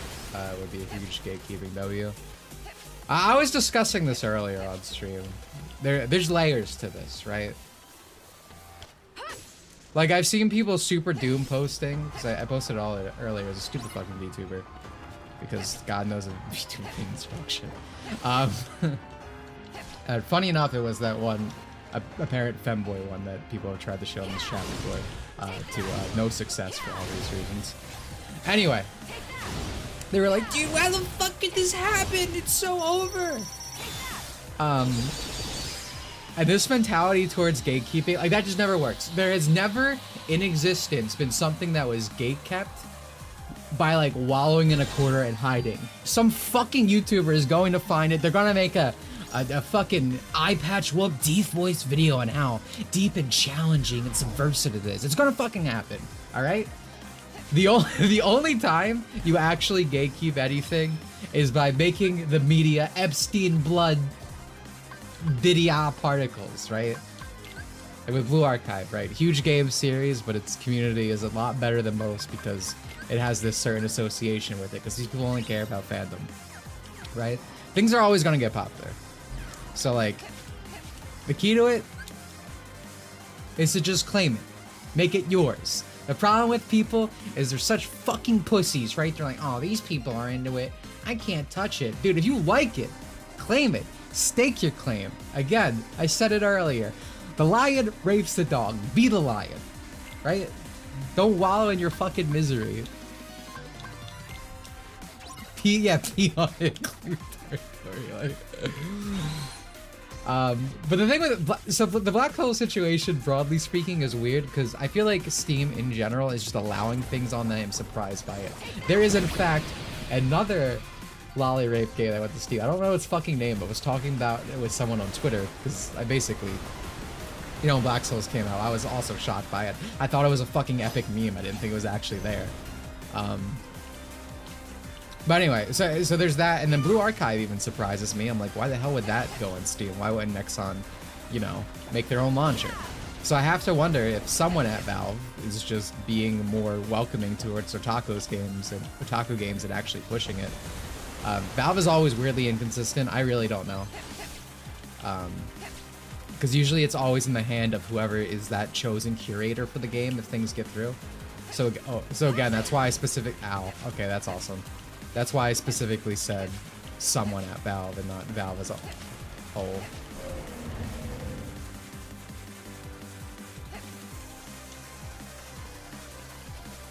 I fucking suck. That was my thing. So I'm curious, but I agree. One of the things I said on Twitter was, yeah, it's either going to be a game that requires a patch that's like pinned by the developer, which, you know, I don't think actually helps in anything in gatekeeping because they're usually still linked on the goddamn page. If anything, these people are so stupid they would play through without, and they would get into it without actually experiencing the content that's Didier blood.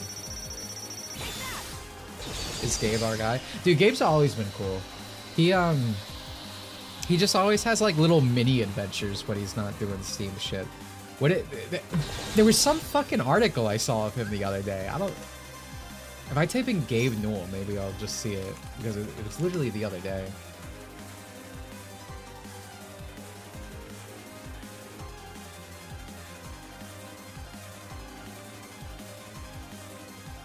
Nah, I don't see it.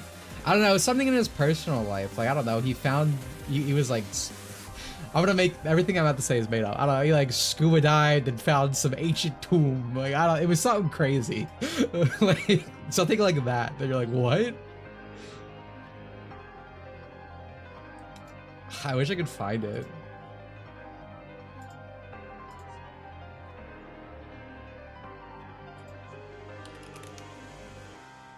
Okay, yeah. Okay, so Gabe Newell found unknown life underwater. Apparently, like, what? So you discovered a new creature?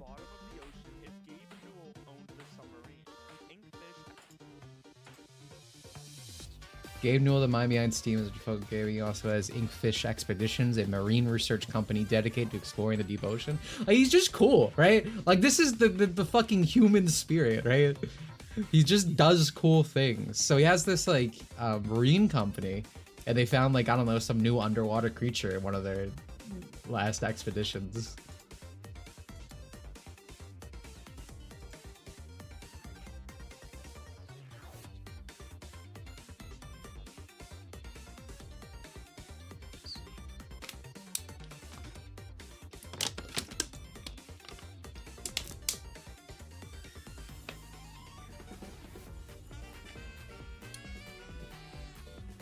Yeah, if I remember correctly, Black Souls in general, like you already had like a 18 plus content filter, so like it's probably just off by default. You might have to patch it back in. Like I genuinely don't think this is bad because it's like it's just be a way to support the guy, right? I think that's why he's putting everything on Steam because not everyone can use DLC. Oh hey, we hit 999. Epic. I don't know. Like again, actual gatekeeping isn't sitting in your corner, right? It's to quote myself, you will do more for your community if you find like a lolly or a problematic character in your game and you just infinitely impregnate post about her. Impregnate post until it is so associated with your community that it is inseparable. And there you go. That's how you gatekeep.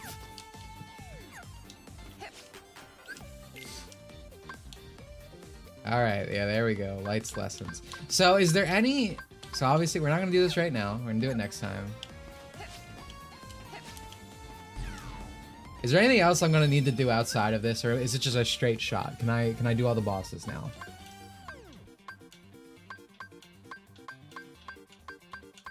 Who is best be a girl? Why is it Mary? Wrong, but she is good.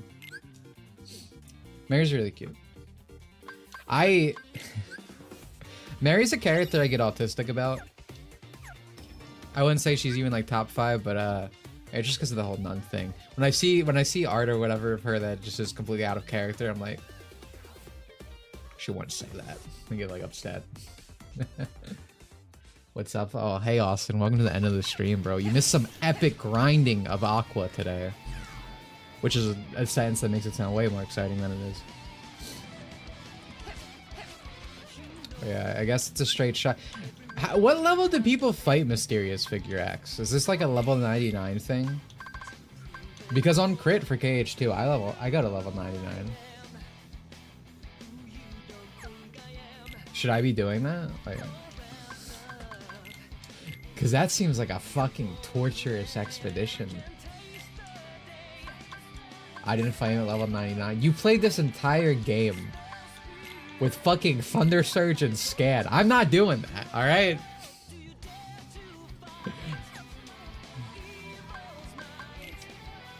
Let's get the main deck back.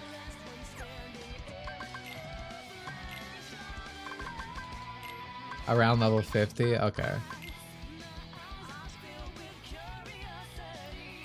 Such a good song. I love Black Knight.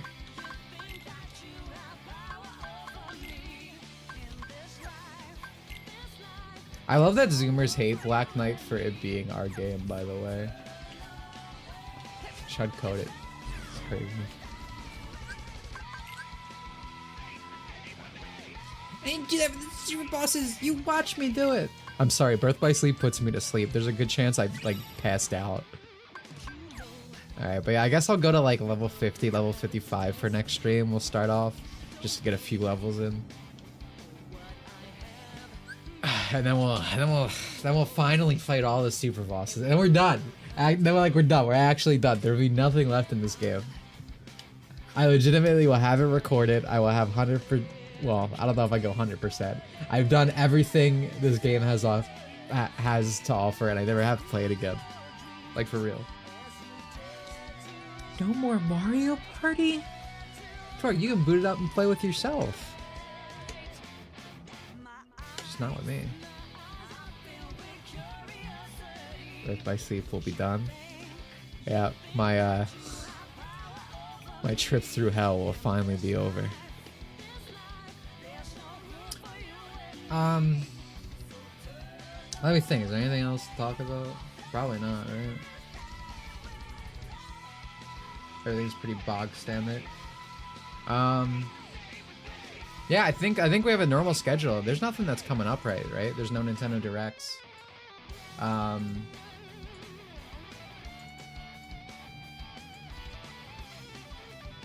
Is there? Ninja's in chat, that's why I'm waiting, because he will tell me if there's some epic gaming stream happening sometime soon, because I think otherwise we're just normal right now. Okay. Which is nice. Honestly, I haven't gotten to work on the video much for like 4 or 5 days, right? Like before the Switch 2 came out was the last time I worked on it. Well, yeah, I worked on it yesterday, but before that. So nothing. Let's go. Not till Gamescom. I miss E3 so bad, bro. We used to have it so much better. Seeing girls were running through the mall. E3 had video games. Better time. Whoever says Black Knight is a bad game will forever be wrong. It's just the Sonic Twitter kids, because everyone uses Black Knight as a good example for characterization. And I'm like, it's bad, actually. And they try to use it to, like, say someone's hypocritical. Like that thing I brought up last stream with the... Sonic references the Bio-Lizard fight.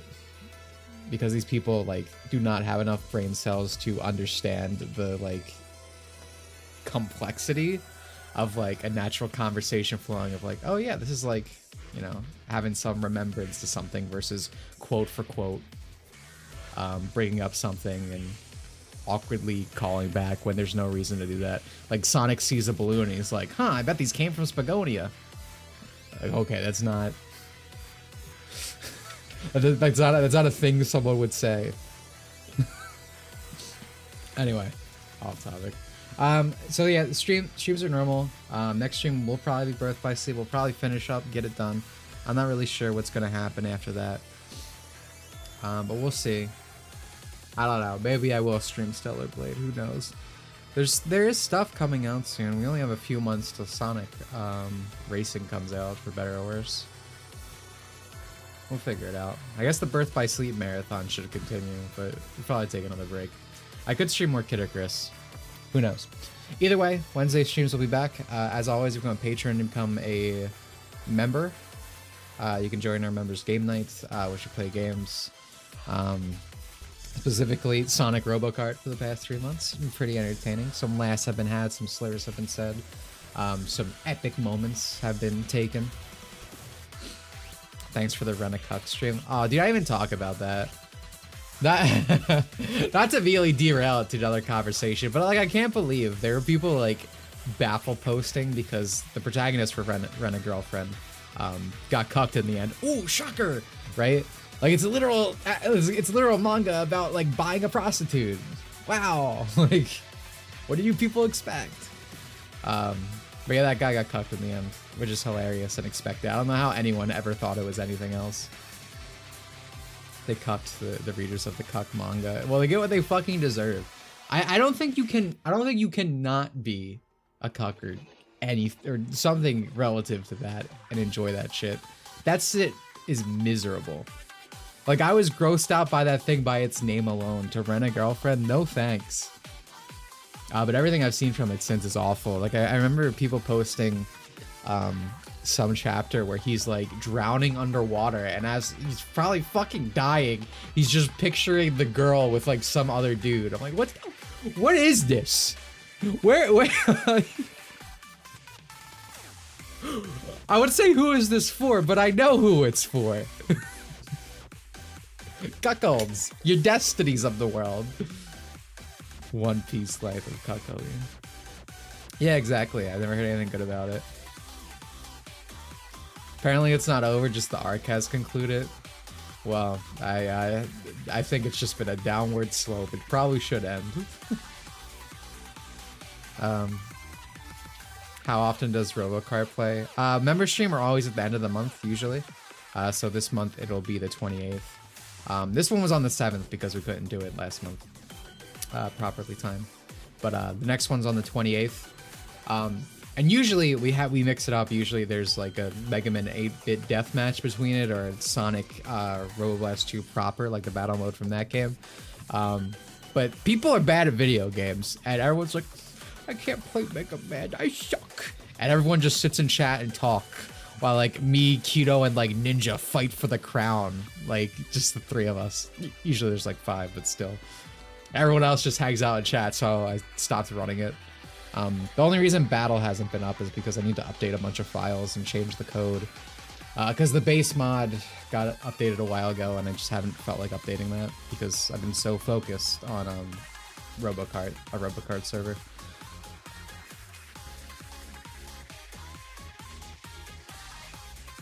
What happened to Bomberman? I was actually good at that one. Well, you should fucking show up then. 20 people sit in the chat and just talk. Like while I'm fighting for my life in the fucking trenches with like a pea shooter buster.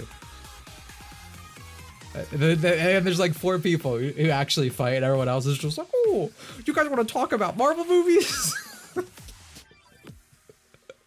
Which is still fun. I'm not complaining, but I rather do a game night where everyone's enjoying the game and not because, like, you know, hanging out and playing is part of it.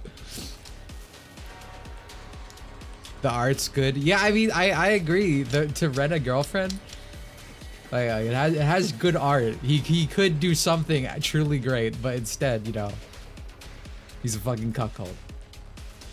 Some such cases, unfortunately. Minecraft voters. To be fair, Mega Man wasn't voted in. I like that game. I'm just too good at it, apparently. I scare everyone off. And people can't keep up with my epic video gaming skills. Someone did the math on Rent a Girlfriend, and he has spent 250k so far. You mean the protagonist? On, like, the prostitute? That's just good. That's legitimately so gross. Right. I know it's a manga, but like there's just that premise that everything you described is just like, that's gross. I cannot imagine wanting to read that. Like, yeah, no wonder she keeps leading him on, bro. She's gonna make a fortune. Also, hello, Fork. But yeah, no, okay, I think there's nothing else. But yeah, this was miserable, but I had fun streaming today. It was fun chatting, fun hanging out as usual. And again, we're almost done. One more stream, hypothetically speaking. Birth by Sleep always surprises me with more bullshit, so we'll see. But hopefully it's one more. It's about the journey. This is an awful journey, bro. The road was paved with like Legos. Every step hurt. One more stream, yeah. All right, goodbye. Thanks for coming.